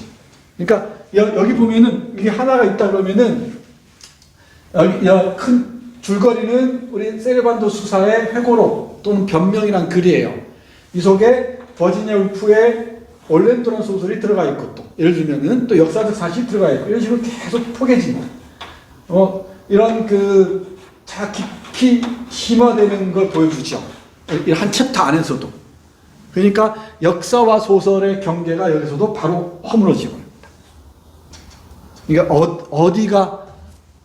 어디까지가 소설이고 어디까지가 역사인지를 이 구분해 가면서 읽으면은 이 소설은 대단히 흥미로울 수밖에 없죠. 정말 재밌습니다. 지적 호기심이랄까, 지적 자극이 아주 통렬한 그런 작품이에요. 다시 부탁드리는데 꼭 한번 다시 읽어보시기 바랍니다. 그래서 이 올랜도 해밀턴 부인 넬슨 제독, 그 다음에 이달고 하베르 미나, 이런 사람들이 역사적 사실, 소설과 역사적 사실이 환상적인 방법으로 재구성됩니다. 딱 설명이 이해 갔죠? 27장 읽기. 여기 올랜도 해밀턴 부인, 넬슨 제독, 이달고 하베르 미나. 넬슨 제독 얘기는 트라팔카르 해전 얘기가 나와요. 직접 내가 경험한 것으로 나오죠. 그죠? 이 세르반도가 경험한 것으로 나옵니다. 역사 속으로 뛰어들어서 직접 눈에 본 것처럼 묘사하고 있죠. 자, 이제 얼추 됐습니다. 큰 그림은 다 나왔습니다. 이제는 쉽게 얘기할 수가 있어요. 어떻습니까? 그림 다 그려지죠? 예. 이제 한 번만 더 읽어보시면은 아 이렇구나. 그리고 중요한 인물들 예를 들면은 고도이라는 인물 나와요. 고도이 기억합니까? 이 사람 실존 인물입니다. 실존 인물인데 우리로 얘기하자면은 누구 얘기할 수 있을까? 민비 같은 아니다. 그러니까 고급 창남이라고 해야 되나? 고급 창남? 우리 고급 매춘부는 말 쓰죠. 고급 매춘남. 산의 남자 써서 고급 매춘부로 얘기하면 되는데 그 사람이 왕실을 완전히 좌지우지하는 그런 얘기들입니다. 실제 나도 이 소설 읽으면 처음 알았는데 고도이라는 인물 대부분 실존 인물들이에요. 대부분. 자, 일단 과달루페 성모 발현에 관한 세르반도의 설교 이게 추방 이후라 그랬죠. 추방 이후라 그랬는데 이게 소설의 전체를 여는 핵심적인 에피소드 사건입니다. 그러니까 1531년 테페약이라는 곳에서 후안 디에고에게 성모가 발현한 사건이라고 그러는데 가톨릭에서 얘기하는 3대 성모 발현이라는 게 있다네요. 그 중에 하나가 이 멕시코 과달루페 성모 발현이라고 합니다. 성모가 현한 거죠. 눈앞에 나타난 겁니다. 이 일을 두고 작가는 이렇게 씁니다. 그의 연설은 고대 신들과 새로 등장한 전설 간의 기나긴 싸움이었다 이랬죠. 그러니까 1531년 스페인이 이 멕시코를 점령하고 난 다음에야 성모가 발현해야 맞지. 우리 스페인과 함께 성모도 와야 되니까. 근데 우리 이 도밍고회였던가요? 그 교단이 이 신부인 우리 세르반도는 아니다. 그 이전에 이미 우리 전설과 신화와 함께 성모는 있었다는 것이지. 그 얘기입니다. 그의 연설은 고대 신들과 새로 등장한 전설 간의 기나긴 싸움이었다. 그는 다 읽지도 못한 모호하고 이해할 수 없는 법전들에 대해 이야기했다. 설교자가 스페인 사람들이 주장한 과달루페 성모의 출현을 의심하며 그녀가 훨씬 더 오래전에 나타났다고 말하자 대주교는 놀라서 그만 반지를 삼켜버렸다. 수사의 말은 가톨릭 의식에서 일반적으로 들을 수 없는 이상한 기원으로 가득했다. 이상한 기원, 오리진들로 가득했다는 얘기예요. 막 신비로운 성모가 나타나는 게 아니고 이런 식으로 신성한 뱀들의 하강이 있고 하늘은 뭡니까? 하늘은 산산조각이 나면서 회복된 새로운 형상으로 돌아왔다. 이런 식의 고대 신앙, 우리의 한국에 들어온 그 개신교가 샤머니즘과 결합하듯이 예를 들면은 샤머니즘과 결합하죠. 그렇듯이 그 이전부터 1531년 그보다 훨씬 이전부터 성모는 이곳에 와 있었다. 기독교는 가톨릭은 이미 와 있었다는 거지. 스페인 너희들과 함께 온 게 아니라는 겁니다. 이런 이단적이고 신성모독적인 이 설교를 하니까 대주교를 비롯해서 이 권력과 결탁한 사제들이 깜짝 놀란 거죠. 종교 재판을 통해서 얘를 무지막지한 감옥에 감금을 합니다. 그리고 어렵게 탈출하고 환상적으로 탈출하죠. 빠삐용 얘기가 딱 떠오르죠. 그 섬 보시면은 감옥 묘사는 곳곳에 있으니까 참고하기 바랍니다. 무서워서 못 읽겠어요. 그걸 탈출해서 이제 유럽 전역과 미국 그리고 멕시코로 돌아오는 여정에 돌입합니다. 베라크루스에서 떠나서 이 과달루페 성모를 둘러싼 이 설교가 하나의 뭐랄까요? 격발장치가 되는 셈이죠. 격발장치가 돼서 우리 세르반도의 모험이 시작됩니다. 추방의 이유와 추방당한 자의 운명인데 여기에서도 계속 얘기합니다만은 세르반도와 레이날도 아레나스 계속 겹쳐진다는 것, 그걸 염두에 두셔야 됩니다. 추방당한 자의 운명, 세르반도의 운명에서 아마 아레나스는 자신의 운명을 읽었을지도 몰라요. 그랬다고 봐야겠죠? 봐야 할 겁니다. 여기 수사 얘기 들어보세요. 나는 모욕당했어요 라고 수사가 말했다. 이게 마녀에게 하는 말이죠. 이 착한 마녀입니다. 이게 잘 들어주는. 그 이유는 정직하게 이해하고 생각한 것을 말한 것 때문이지요. 나는 내 조국에서 추방당하고 업신여김을 받았는데 그 이유는 내가 능숙하게 피해야 했던 그리고 당신이 도와주지 않으면 그 속에서 내가 죽게 될 비열한 행위 대신 진실이 제 자리를 차지하기를 바랐기 때문이지요. 그러니까 진실을 얘기했다는 이유로 추방당했다는 것이죠.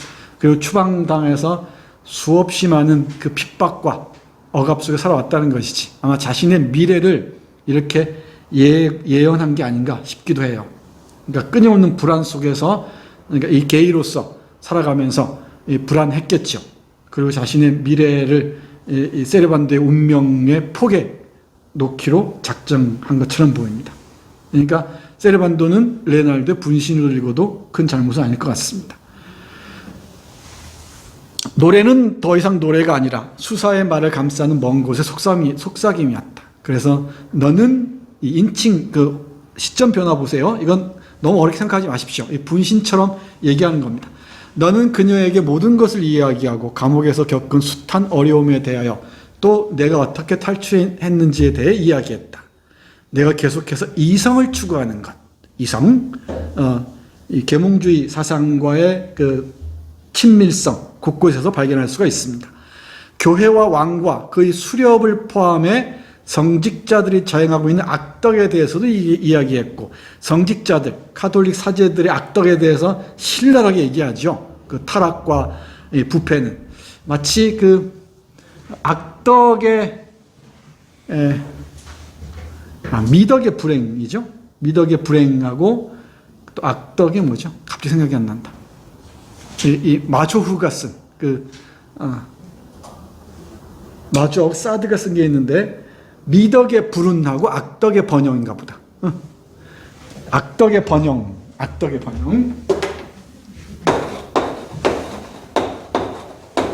악덕의 번성인가요? 번영인가요? 이게 한번 확인해 보세요. 마조후가 쓴 거, 메저키스트 할 때 이 마조후가 쓴 건데, 이 악덕의 번영. 악덕의 번영 맞죠? 악덕의 번영이 있습니다. 끔찍합니다.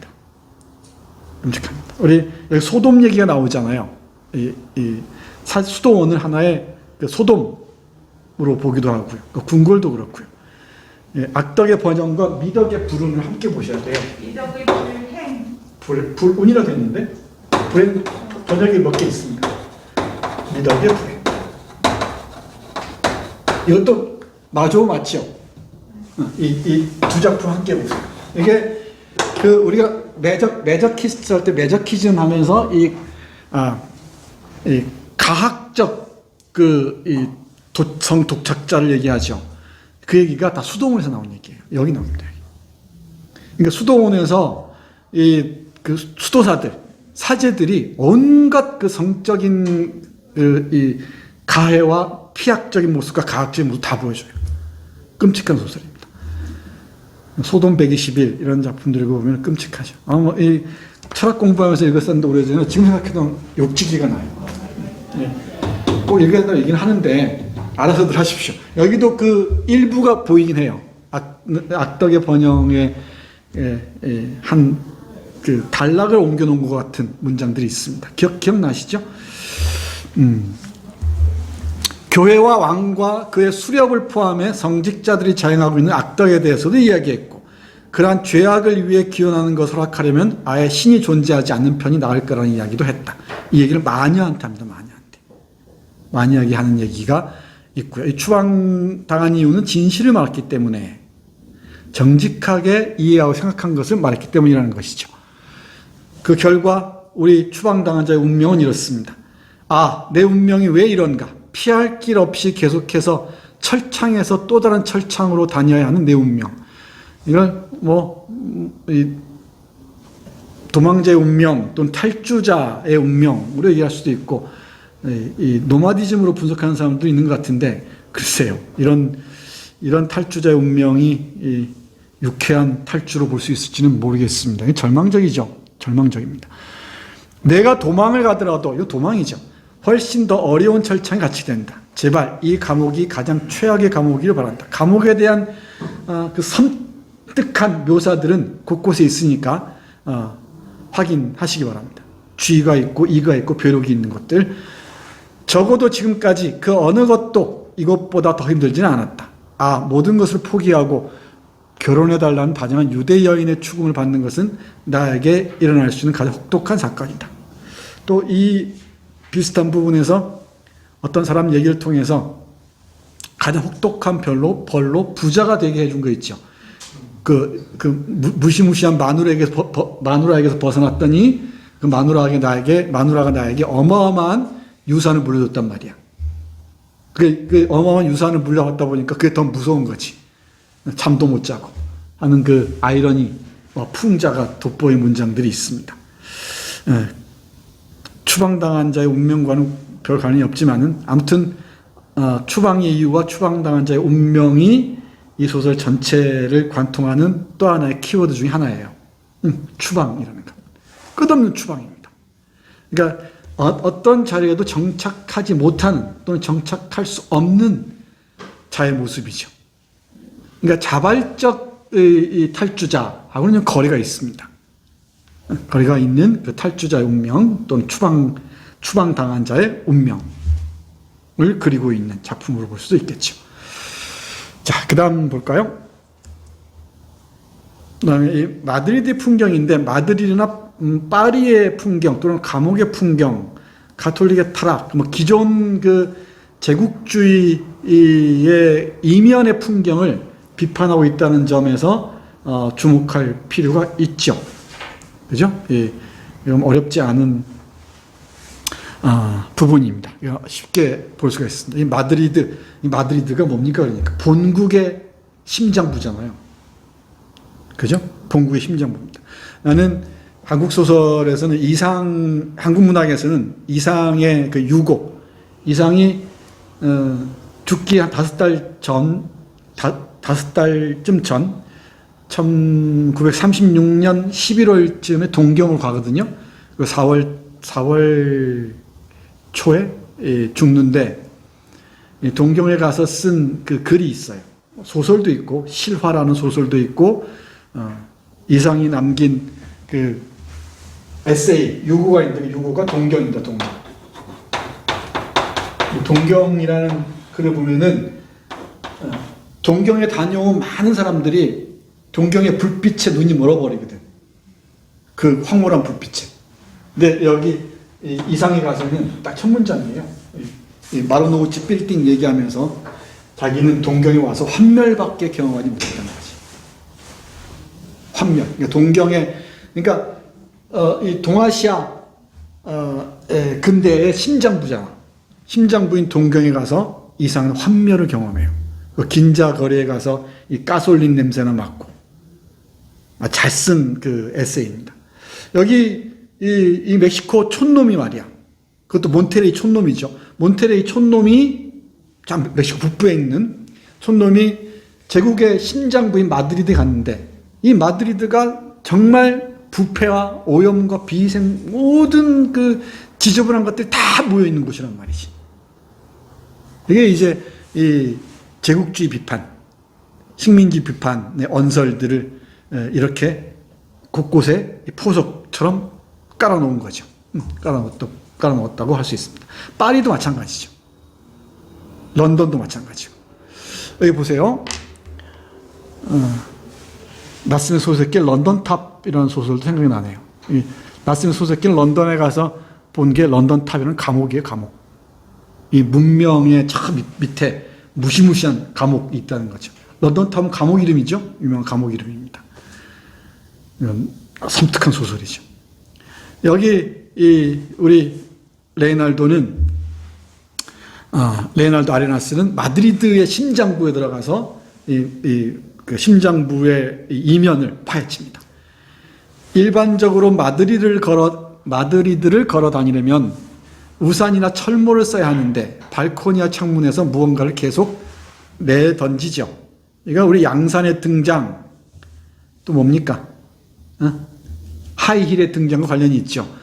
이 벨사이 궁전에 화장실이 없었다는 거 아니에요. 그러니까 시녀들이 따라가면은 온갖 이 바쁜 게 뭐냐면은 그 방에다가 지푸라기 깔고 그 뒤보기 하는 일이 제일 바빴다는 거 아니에요. 시녀들이 하는 일 중에 하나.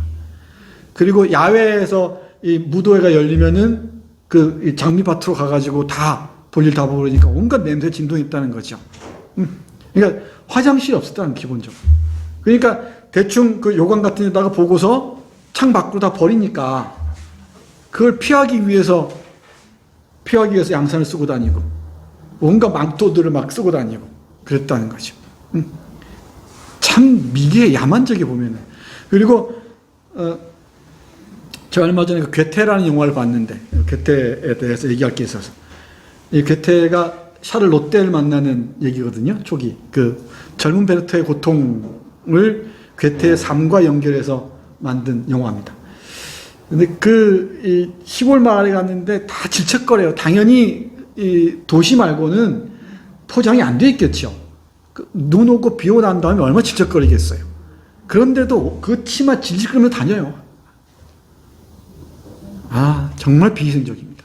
그리고 그걸 입고 그걸 방에 들어가고 그걸 여실하게 보여줘요. 그 영화는 되게 그런 걸 되게 이렇게 뭡니까 이렇게 안 보이게 처리하는 경우가 많은데 그 영화는 노골적으로 보여줍니다. 올랜도라는 영화를 보면은 남자 귀족이었다가 나중에 여자 귀부인으로 바뀌는, 귀부인이 아니고 귀족 집안의 아가씨로 바뀌는 부분이 있거든요. 그게 코르셋 조이는 장면들이 있어요. 그리고 이걸 뭐라고 그러니까 플레이 스커트라고 그래요? 뭐라고 그래요? 이렇게 막 펼치는 것들이 있죠. 그걸 입고 다니는 모습을 보여주는데 이게 옷이 신체를 억압하는 하나의 족쇄가 되는 거죠. 이 대표적인 것 같아요. 또 딴 데로 샜네요. 아무튼 그랬다는 겁니다. 이 마드리드 하면은 오래된 건물, 이 문명의 이 본산, 심장부 이렇게 얘기하는데 우리 세르반도 신부는 그렇게 안 보이는 겁니다. 여기 발코니와 창문에서 무언가를 계속 내던지는 것으로부터 자신을 보호하기 위한 것이다. 보호장치를 하지 않으면 생명을 잃을 위험 때문이다. 사람들은 말한다. 자, 물이다. 그러나 정작 떨어지는 것은 물이 아니라 제발 물이었으면 싶지만 그럴 수 없는 것이 물이 없기 때문이다. 5만 가지 배설물과 부패물이어서 공기를 오염시키고 혼탁하게 해서 어쩌다 그곳을 날아가는 새는 즉사하고 만다. 이런 표현들이에요. 새들이 즉사할 정도로 악취를 풍긴다는 얘기죠. 카를로스 3세, 여기 다 실존 인물들이에요. 카를로스 3세, 4세, 5세 나오는데 3세가 그 문제를 해결하고 마드리드 사람들의 천박함을 고쳐보려 했다. 집 안에 Y라고 부르는 배수통 같은 변소를 놓게 했다. 그러나 아무도 그것을 본래 용도대로 쓰지 않고 잡담할 때 앉아 쓰거나 음식물 쓰레기를 버리는 데 사용했다. 위생상의 명령을 어기는 사람들이 하도 많아서 그들을 감옥에 집어넣어야 했다. 이 서구의 비위생적인 모습은 여러 책에서 얘기하니까 이 정도로만 하죠. 그리고 앞에서 잠깐 얘기했던 마누엘 데 고도이의 정치적 부패 있죠. 이것도 중요한 에피소드 중에 하나입니다. 135쪽 잠깐 봐요. 135쪽? 135쪽이에요? 315쪽 아닌가? 네, 맞네요. 이 왕비의 그 정부입니다. 왕비의 정부. 그러니까 고급 매춘부, 이 산에 부자 써서 고급 매춘부에는 왕비의 정부 노릇을 하면서 우리 민비에도 그랬었죠. 무당하고 그 남자들의 거의 종속도 있었죠. 카를로스 4세 때 궁정을 농단한 유명한 인물입니다. 이런 예를 많았죠. 이 마누엘 고도의 정치적 부패 부분 보세요. 어떤 일이 벌어지는지 135페이지 쭉 나와 있습니다. 이런 마드리드의 이 정치적 상황과 이 겉보기 풍경들까지 다 아우르고 있습니다. 그리고 쥐와 벼룩과 이가 있는 감옥의 풍경도 98쪽 보면은 아주 그야말로 리얼하게 그려놓고 있으나 무시무시할 정도로. 그리고 카톨릭의 타락 있죠? 소돔의 모습을 떠올리게 한 타락이 126, 127쪽에 있으니까 이건 제가 차마 못 말씀드리니까 여러분들 직접 읽으시기 바랍니다. 이 마드리드와 수도원 등등 우리에게 빛나는 문명의 심장부로 보이고 또는 엄숙한 이 기도원으로 보이는 곳들이 얼마나 부패하고 타락했는지를 이 날카로운 수사 세르반도의 눈으로 읽어내고 있는 그런 부분들입니다. 이와 함께 놓칠 수 없는 게 민중에 관한 관점도 중요해요.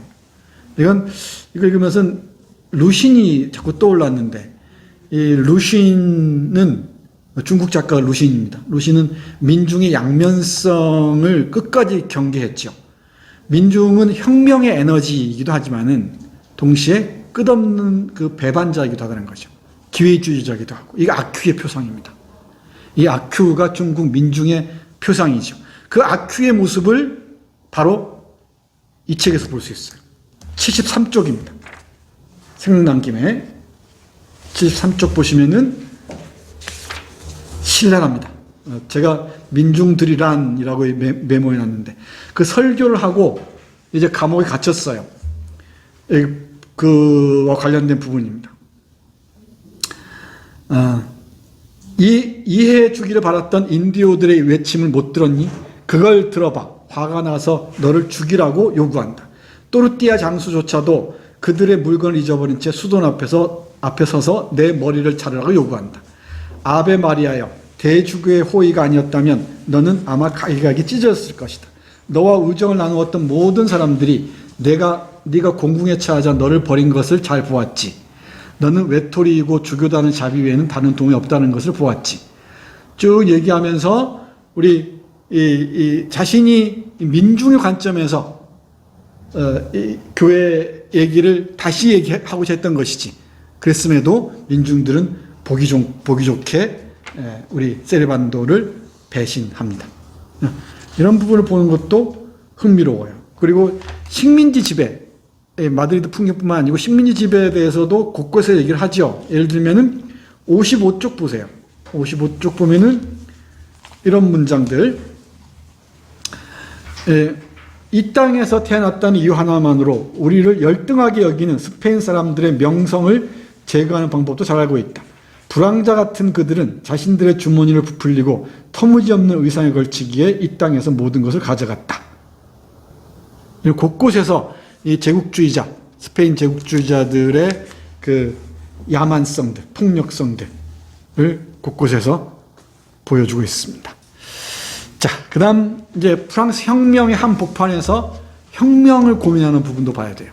이건 프랑스 혁명의 한 복판에 들어가서 보기도 하고, 또 멕시코 독립혁명이 있죠. 그 단계에서도 혁명에 대해서 깊이 있는 사유를 펼쳐 보입니다. 특히 마담 스탈, 이 마담 스탈도 주목해야 됩니다. 독일론으로 유명하죠. 마담 스탈의 독일론. 그리고 이 이탈리아론으로 유명한 문필가입니다. 아주 유명한 문필가죠. 이 여성 문필가로서 19세기 여성 문필가로서 독보적인 인물입니다. 마담 스탈. 꼭 기억해야 됩니다. 이 마담 스탈이라는 사람과 직접 만나는 것처럼 얘기를 해요. 물론 이게 이제 그 세르반도 수사의 변명에 일부 이렇게 인용돼 있었던 모양입니다. 그걸 이제 소설적으로 또 재구성하는 거죠. 여기 마담 스탈의 얘기를 듣습니다. 우리는 커다란 기회를 놓쳤어요. 이게 프랑스 혁명의 시대입니다. 이게 지금 1794년에 과달루페 성모 연설 설교를 하고요. 그 후에 쫓겨나서 헤매다가 1817년 무렵에 멕시코로 돌아오거든요. 약 20여 년을 떠돌다가, 그죠? 근데 이때가 프랑스에 머물 때가 나폴레옹이 황제가 되기 전후입니다. 나폴레옹이 황제가 된 게 1804년이에요. 1804년 12월이죠. 12월에 황제에 즉위합니다. 그리고 그 기념으로 1805년에 러시아 침공에 나서죠. 이 동유럽 러시아 침공에 나섭니다. 이 황제 즉위하면서 유명한 얘기가 있죠. 베토벤 불면의 여인 보면은, 불면의 여인 영화 보셨나요? 보면은 자기가 그 심포니 작곡하죠. 황제라는 제목의 작곡, 에로이카인가 그렇죠. 그걸 이 나폴레옹에 바치는 걸 쓰는데 그걸 다 지우는 장면이 나와요. 황제에 즉위했다는 소식을 듣고서. 이 나폴레옹이 황제에 즉위했다는 소식을 듣고서 자기가 작곡했던 걸 다 지워버리죠. 헤겔도 절망하죠. 1802년에 예나에 있을 때 이 말탄 나폴레옹을 보고 세계 정신이라고 얘기했던 헤겔도 실망하죠. 많은 사람들이 실망합니다. 이게 저 새끼도 도둑놈이었네 이거지. 그러니까 1799년 나폴레옹이 쿠데타를 일으켜서 3통령 중에 1통이 되잖아요. 1통령. 3두 체제에서 이 대통령이에요. 1통령이 됐다가 5년 후에 지가 아예 황제가 돼버려요. 이게 제정이죠. 그 전은 왕정이었고 이게 제정이에요. 그때 왕이어서 프랑스의 왕이에요. 여기 신성 로마 제국이 있죠. 황제는 거기에 있고 우리가 여기 중국의 황제가 있고 우리 왕이듯이 여기는 신성 로마 제국의 황제가 있고 여기 프랑스는 그냥 왕이에요. 왕. 부르봉 왕족 이러잖아요. 영국도 왕이죠. 엠퍼러가 아니고 킹이에요. 킹. 근데 이제 여기 나폴레옹이 엠퍼러가 되는 거지. 그래서 제정, 왕정, 제정, 공화정 이렇게 얘기를 하지. 이걸 보고서 나폴레옹이 황제가 되는 걸 보고서 절망한 예술가들이나 사상가들이 많아요. 여기서도 그 얘기가 나오지 계속. 이 프랑스 혁명을 도둑질한 새끼지. 혁명을 도둑질한 놈으로 나폴레옹을 이해합니다. 철학사에서 상당히 중요해요. 이 부분은. 자, 여기 봐요. 우리 마담 스타일 부인이 얘기하는 거 보세요. 우리는 커다란 기회를 놓쳤어요. 유일할지도 모르는. 그리고 말했다. 혁명은 10년 만에 하는 것도 아니고 100년 만에 하는 것도 아니지요. 시대와 사람들이 쌓여야 해요. 그리고 지금 마침내 최고조에 이르지요. 우리가 그것을 파괴하고 엉망으로 만들었죠. 온 인류에 대한 존경심을 빼앗으면서 말이에요. 여기 마담 스탈의 혁명에 대한 환멸이랄까요? 회의 같은 게 짙게 드러나죠. 그러나 그때 나 자신에게 말하죠. 만약 우리가 그런 입장들을 존중했더라면, 만약 일들이 계획대로 진행되었더라면, 행복을 얻었더라면, 나 자신을 예로 들어 질문을 해보지요. 그렇다면 너는 이런 연회장 없이도 살 수 있나? 만약에 그 혁명 길로 갔다면은 당신 너는 자신이 묻는 거죠. 이런 연회장 없이 살 수 있나? 참기 힘든 이 사람들 없이도 살 수 있나? 여기 귀족들이 있죠. 껍데기만 번지는 귀족들. 그야말로 천박하게 이를 때는 귀족들이 있죠. 나 자신을 이런 파티를 열지 않고도 경멸적이고 야비한 사람들 중에 너 자신이 중요한 사람인 것처럼 느끼지 않고도, 그리고 가장 우려되는 점은 다른 사람들, 우리를 증오하고 파괴하는 사람들이 우리보다 덜 비열한 사람이라고 할 수 있을까? 이 혁명에 대한 깊은 고민들이 드러나죠. 마담 스탈의 고민들. 혁명으로 새로운 세계에 왔으면 좋겠다라고 얘기는 하죠. 근데 정말 그런 세계에 왔을 때 내 삶 전부를 나는 포기할 수 있을까? 이 보리스 바스자르냐크의 닥터 지바고를 떠올려 좋을 것 같네. 그죠? 이 닥터 지바고의 그 유명한 장면이 있죠. 혁명 이후에, 그건 혁명과 1차 세계대전, 혁명이죠. 혁명 이후 적백 내전이 배경이잖아요. 적백 내전이 배경인데, 이 닥터 지바고의 집이, 이른바 그 주거이원회 다 딱 뺏기죠. 저택이. 그 장면 기억나요? 아니, 뭘 알아야 같이 얘기를 하지. 참. 깝깝하네. 그러니까 이 닥터 지바고가 서재도 빼앗기고 그러잖아요. 다. 그래서 결국은 자기의 영지에 있는 곳으로 몰래 그 옆에 와서 라라하고 살죠. 아니, 몰라요. 안 해. 그러면 혁명에 대해서 우호적이었던 사람도 예를 들면은 자신의 모든 것들이 박탈당했을 때 이런 회의를 하겠지. 이런 고민에 빠져들 겁니다. 이 마담 스탈은 참 주목해야 됩니다. 닥터 지바고도 혁명이란 무엇인가를 고민할 때 꼭 읽어야 할 책입니다. 제가 우리 대학원생 중에 이 혁명 문제를 고민하는 친구가 있어서 요즘 좋은 책들을 쭉 읽고 있는데 닥터 지바고가 그 중에 하나입니다. 혁명에 대해서 회의하는 것. 그러니까 우리가 어머니를 읽어도 좋고요. 고리끼 어머니도 좋고, 고리끼는 물론 그 환상주의자입니다만은 우리 어머니로 알고 있죠. 리얼리스트로 알고 있는데 그렇지 않습니다. 고리끼는 뭐 뛰어난 뭐랄까, 판타스틱 리얼리스트입니다. 환상적 사실주의자입니다. 그리고 오브롭스키의 강철은 어떻게 단련되어 있는가, 또는 무엇을 할 것인가, 이런 소설을 읽어도 좋고, 또 반면에 이런 닥터 지바고 같은 스탈린 체제에 쓴 소설 아닙니까? 이게 1950년대에 쓴 소설이거든요. 이 러시아 혁명을 단추하면서 자신의 어린 시절과 함께 단추하면서 쓴 소설이란 말이에요. 영화도 좋지만은, 영화는 뭐 너무나 많은 놓치니까 개요만 볼 수 있습니다만은, 혁명을 반성하는 차원에서 바라보는 소설을 읽을 수 있습니다. 이 마담 스탈의 글도 그렇게 볼 수 있을 것 같아요. 이런 게 상호 텍스트적 관점에서 보면은 마담 스탈이 이런 말을 어디에서는 했을 법합니다. 그러니까 진짜 연구하는 사람들이 이제 마담 스탈의 에세이들이나 글들, 이 저작들을 보면서 레이날도 우리 아레나스 현란한 세상과 비춰 보기도 하겠죠. 연구자들은 그건 전문가들의 몫입니다만. 그리고 샤토브리앙이 연회에서 오가는 얘기도 잘 봐야 될 것 같습니다. 샤토브리앙도 중요한 문필가입니다. 앞에 제가 슬쩍 말씀드렸는데 이 지적 호기심이 곳곳에서 강렬하게 자극을 받는 그런 작품입니다. 다음 이어집니다. 혁명과 정치에 대한 환멸입니다. 혁명이란 무엇인가를 계속 물어요. 계속 묻고요. 그리고 쿠바 혁명은 어떠했는가를 우회적으로 질문하는 것이겠죠. 이 텍스트가 언제 생산됐는지를 봐야 돼요. 1960년대, 그러니까 1959년 1월, 이 카스트로와 그 친구들이 그 일단이 멕시코에서 와서 바로 어렵사리 하바나에 입성하죠. 입성하고 이제 권력을 다 장악한단 말이에요. 그런데 몇 년 동안 이제 급진적인 개혁을 실행해 나가죠. 그 과정에서 어떤 일이 있었는가, 그걸 지켜보는 과정에서 우리 레이날도 아레나스는 깊은 환멸, 좌절을 경험했던 것 같습니다. 그게 이 소설을 쓰게 된 배경이에요. 정신적 또는 정치적, 사회적 배경이죠. 그 배경을 염두에 두고서 이 텍스트를 읽어야 되는 건 당연한 얘기입니다.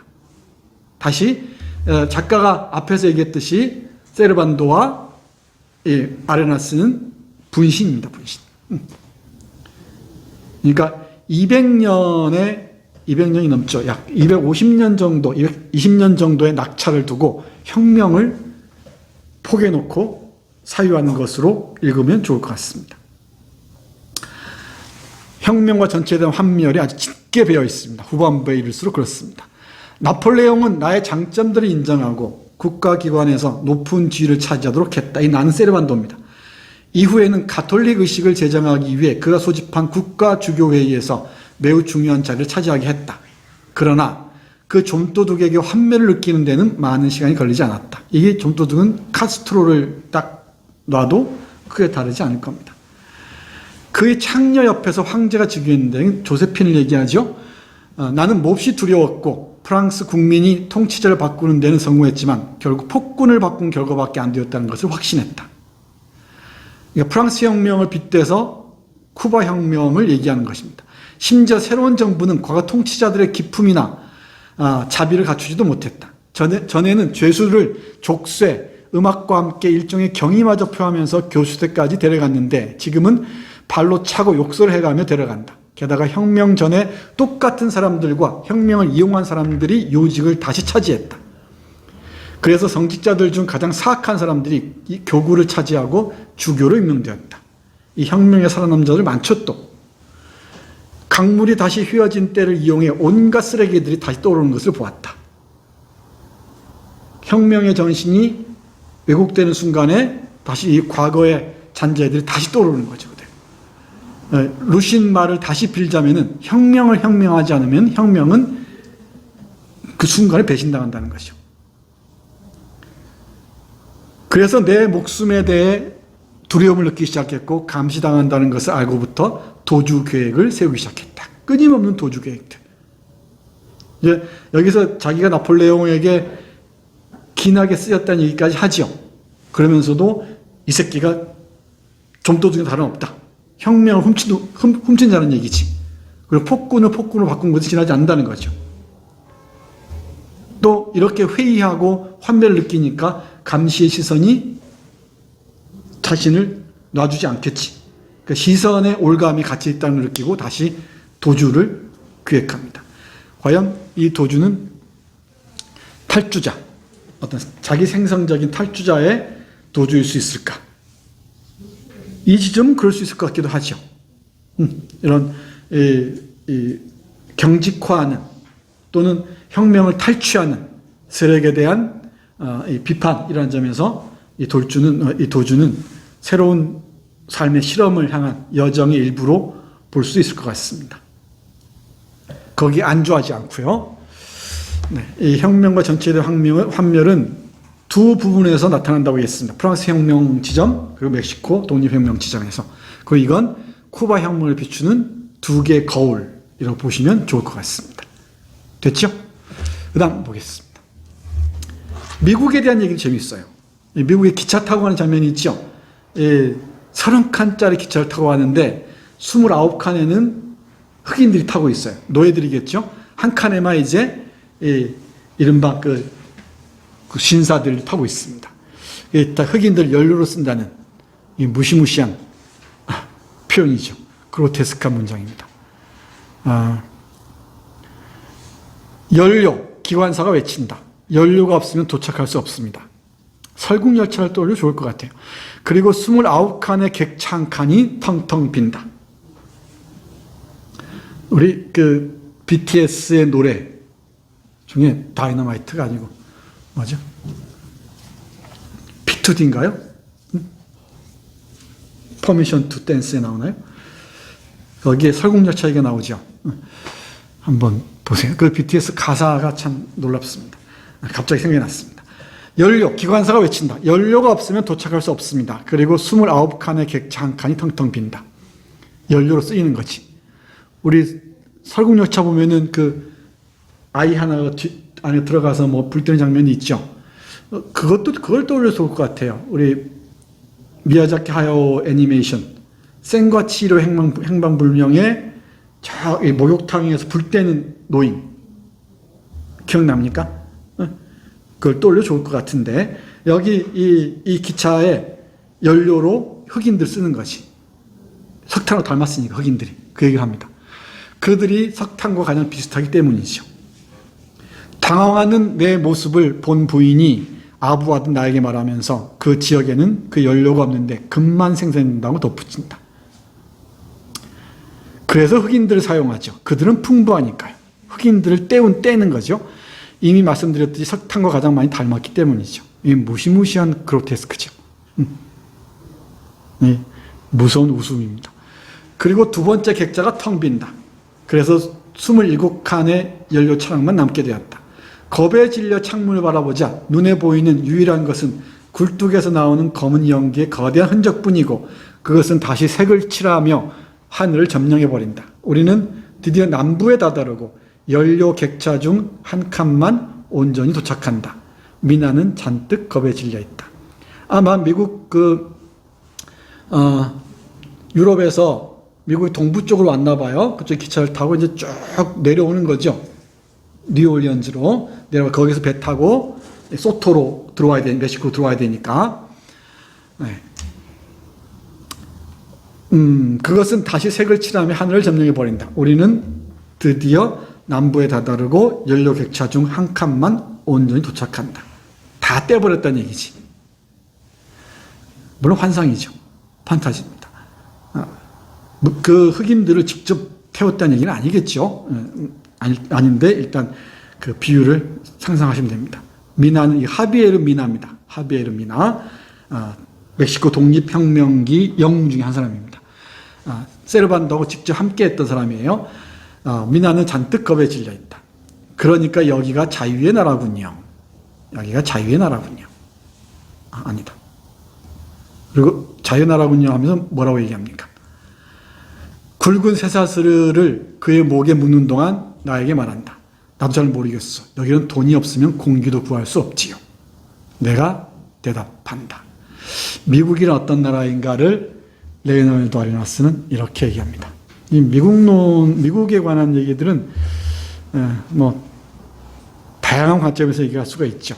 예. 미국의 민주주의를 쓴 토크빌 맞죠? 토크빌 맞죠? 알렉시스 드 토크빌, 프랑스 혁명 이후 1830년대 미국론을 쓴 사람. 그리고 베르나르 앙리 레비의 미국론이 있습니다. 제목이 뭐더라? 아주 유명한 미국론인데. 그리고 장 보드리알의 아메리카, 이런 게 미국론에 대한 유명한 저작들이에요. 미국의 그 장점뿐만 아니고 어두운 지점들. 그리고 이 드라이저라는 미국 작가 있죠. 우리 미국 시즌 할 때 했었죠. 드라이저 했죠? 다른 작품에 있는데 그 드라이저 작품 중에 미국의 비극, 아메리카의 비극이라는 작품이 있습니다. 미국의 어두운 면들을 잘 비추고 있죠.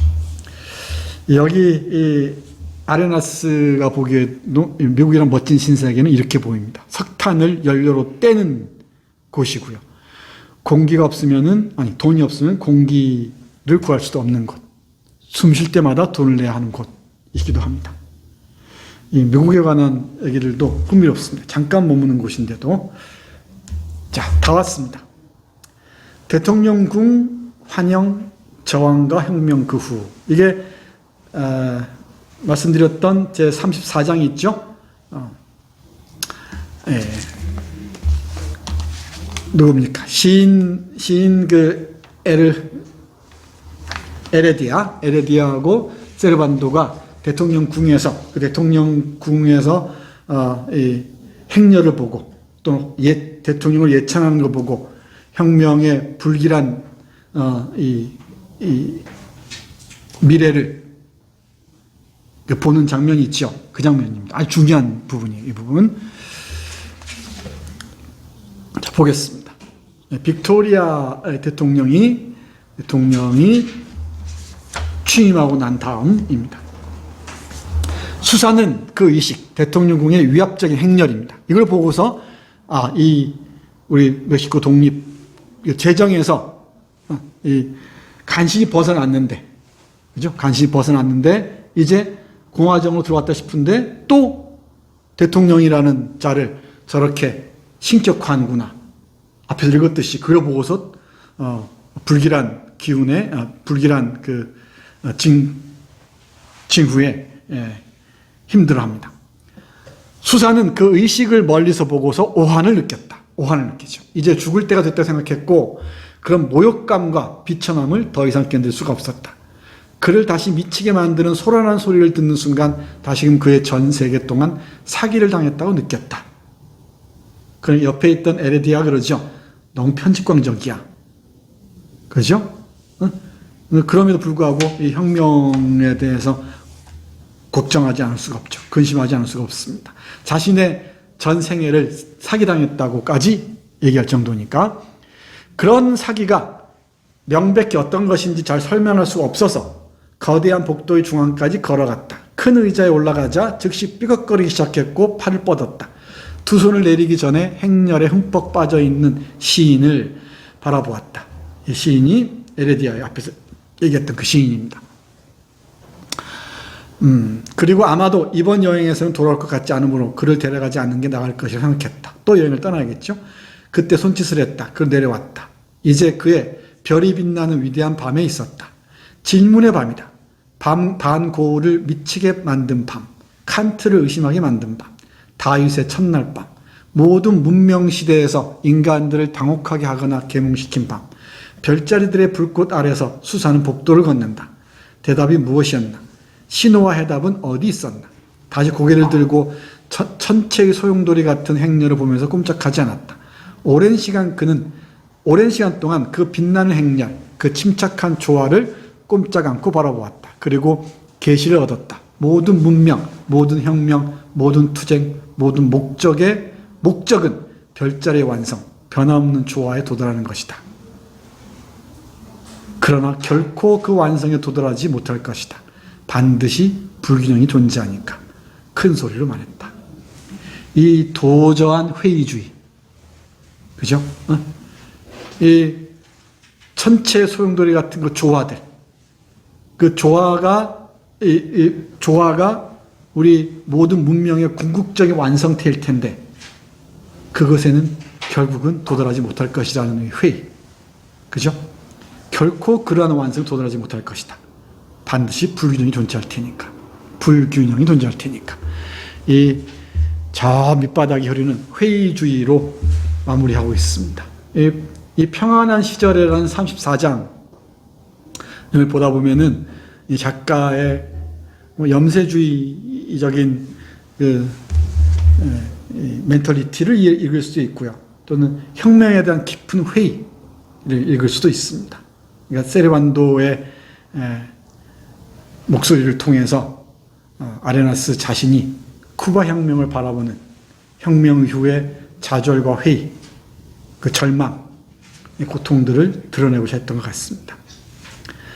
예, 불균형은 반드시 존재하니까. 혁명은 과연 불가능한 꿈인가? 중요한 과제죠. 중요한 과제 중에 하나입니다. 그리고 마지막에는 결국 수사는 숨을 거두었다고 얘기하고요. 종려나무 숲으로 집으로 돌아온다 이랬죠. 이게 딱 앞뒤가 숨이 쌍관하죠. 맨 앞에 몬테레이에서 종려나무 숲 얘기가 나오죠. 종려나무 숲으로 간다는 얘기 쭉 나오잖아요. 그러고 죽어서 다시 어린이가 되어서 365페이지 보세요. 과달루페 성모의 진정한 출현에 대해 연설했다. 그리고 몬테레이로 돌아갔다.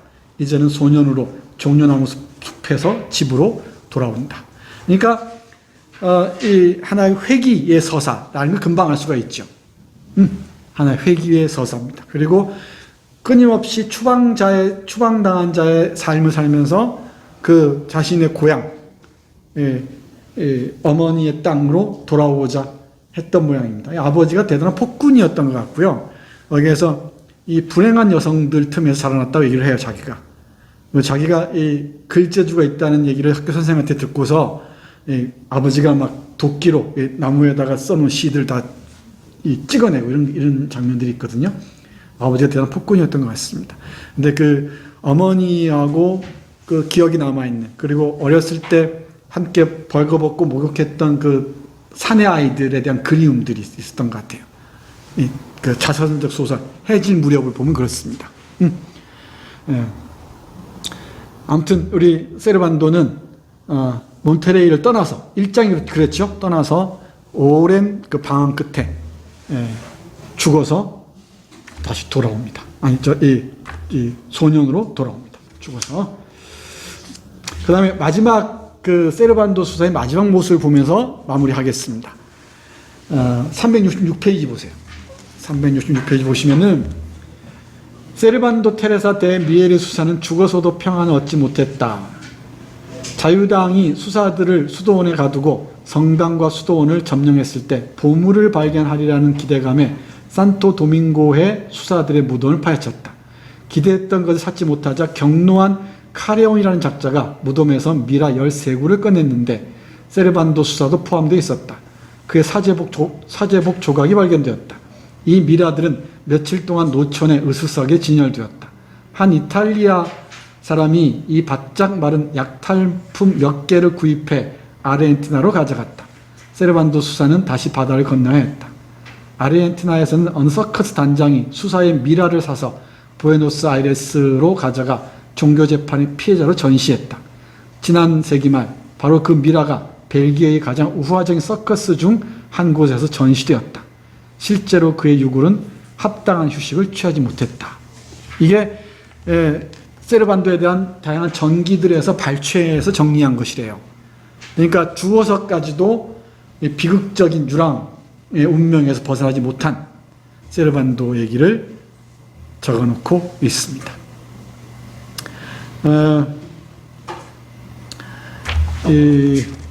잘 쓴 소설입니다.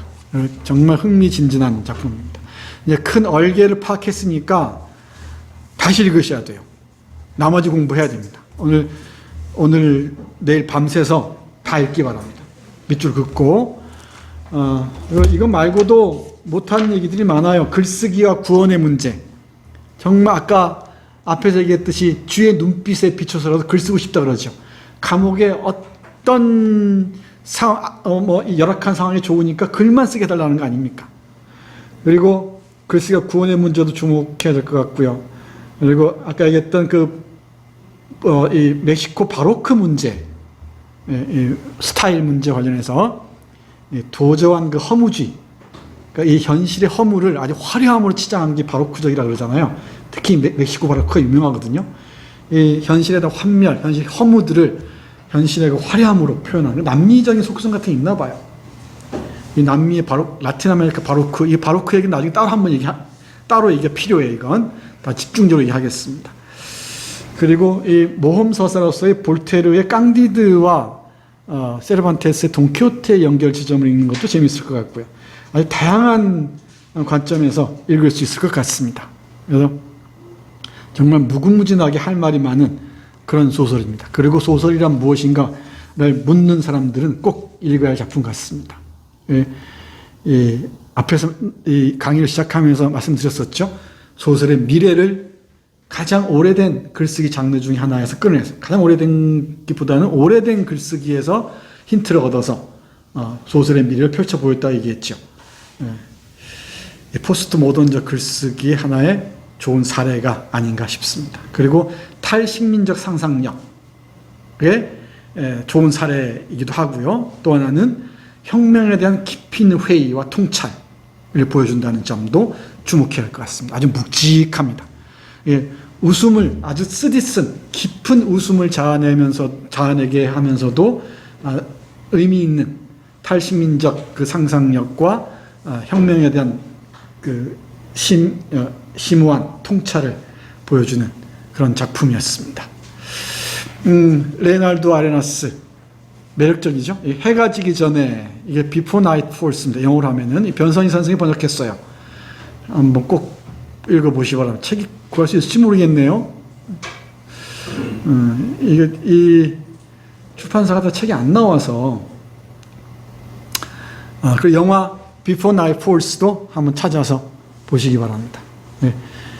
그리고 앞에서 말씀드렸던 이엔 포스터의 모리스도 한번 꼭 보세요. 이 동성애 문제가 어떻게 권력 비판으로 나가는지 이엔 포스터는 꼭 읽으셔야 됩니다. 정말 소설 좋습니다. 하워즈 엔드하고 인도로 가는 길, 뭐 걸작이죠. 모리스도 좋지만. 이거 벽화 마지막으로 보겠습니다. 이 벽화가 이 멕시코 혁명, 그리고 멕시코 독립전쟁과 혁명에 등장하는 인물들이 거의 다 망라되어 있어요. 가운데 검은 신부 사제복을 입은 사람이 있죠? 이 양반이 이달고입니다. 옆에 판초비아처럼 보이는 사람도 있고요. 그 뒤에 이 군복 입은 사람은 아마도 볼리바르처럼 보이죠? 시몬 볼리바르처럼 보이기도 하고요.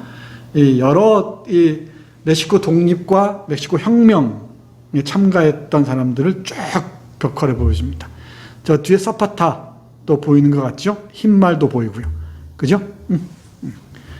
찾아보시기 바랍니다. 판초비아도 찾아보시고. 네, 재밌죠? 큰 틀을 알고 보니까 더 재밌습니다. 예, 좋은 작품이니까 어렵다 하지 마시고 다시 한번 읽어보시기 바랍니다. 네, 오늘도 딱 2시간 만에 마쳤습니다. 소설숲 중남이 편 제12강 마치겠습니다. 수고했습니다.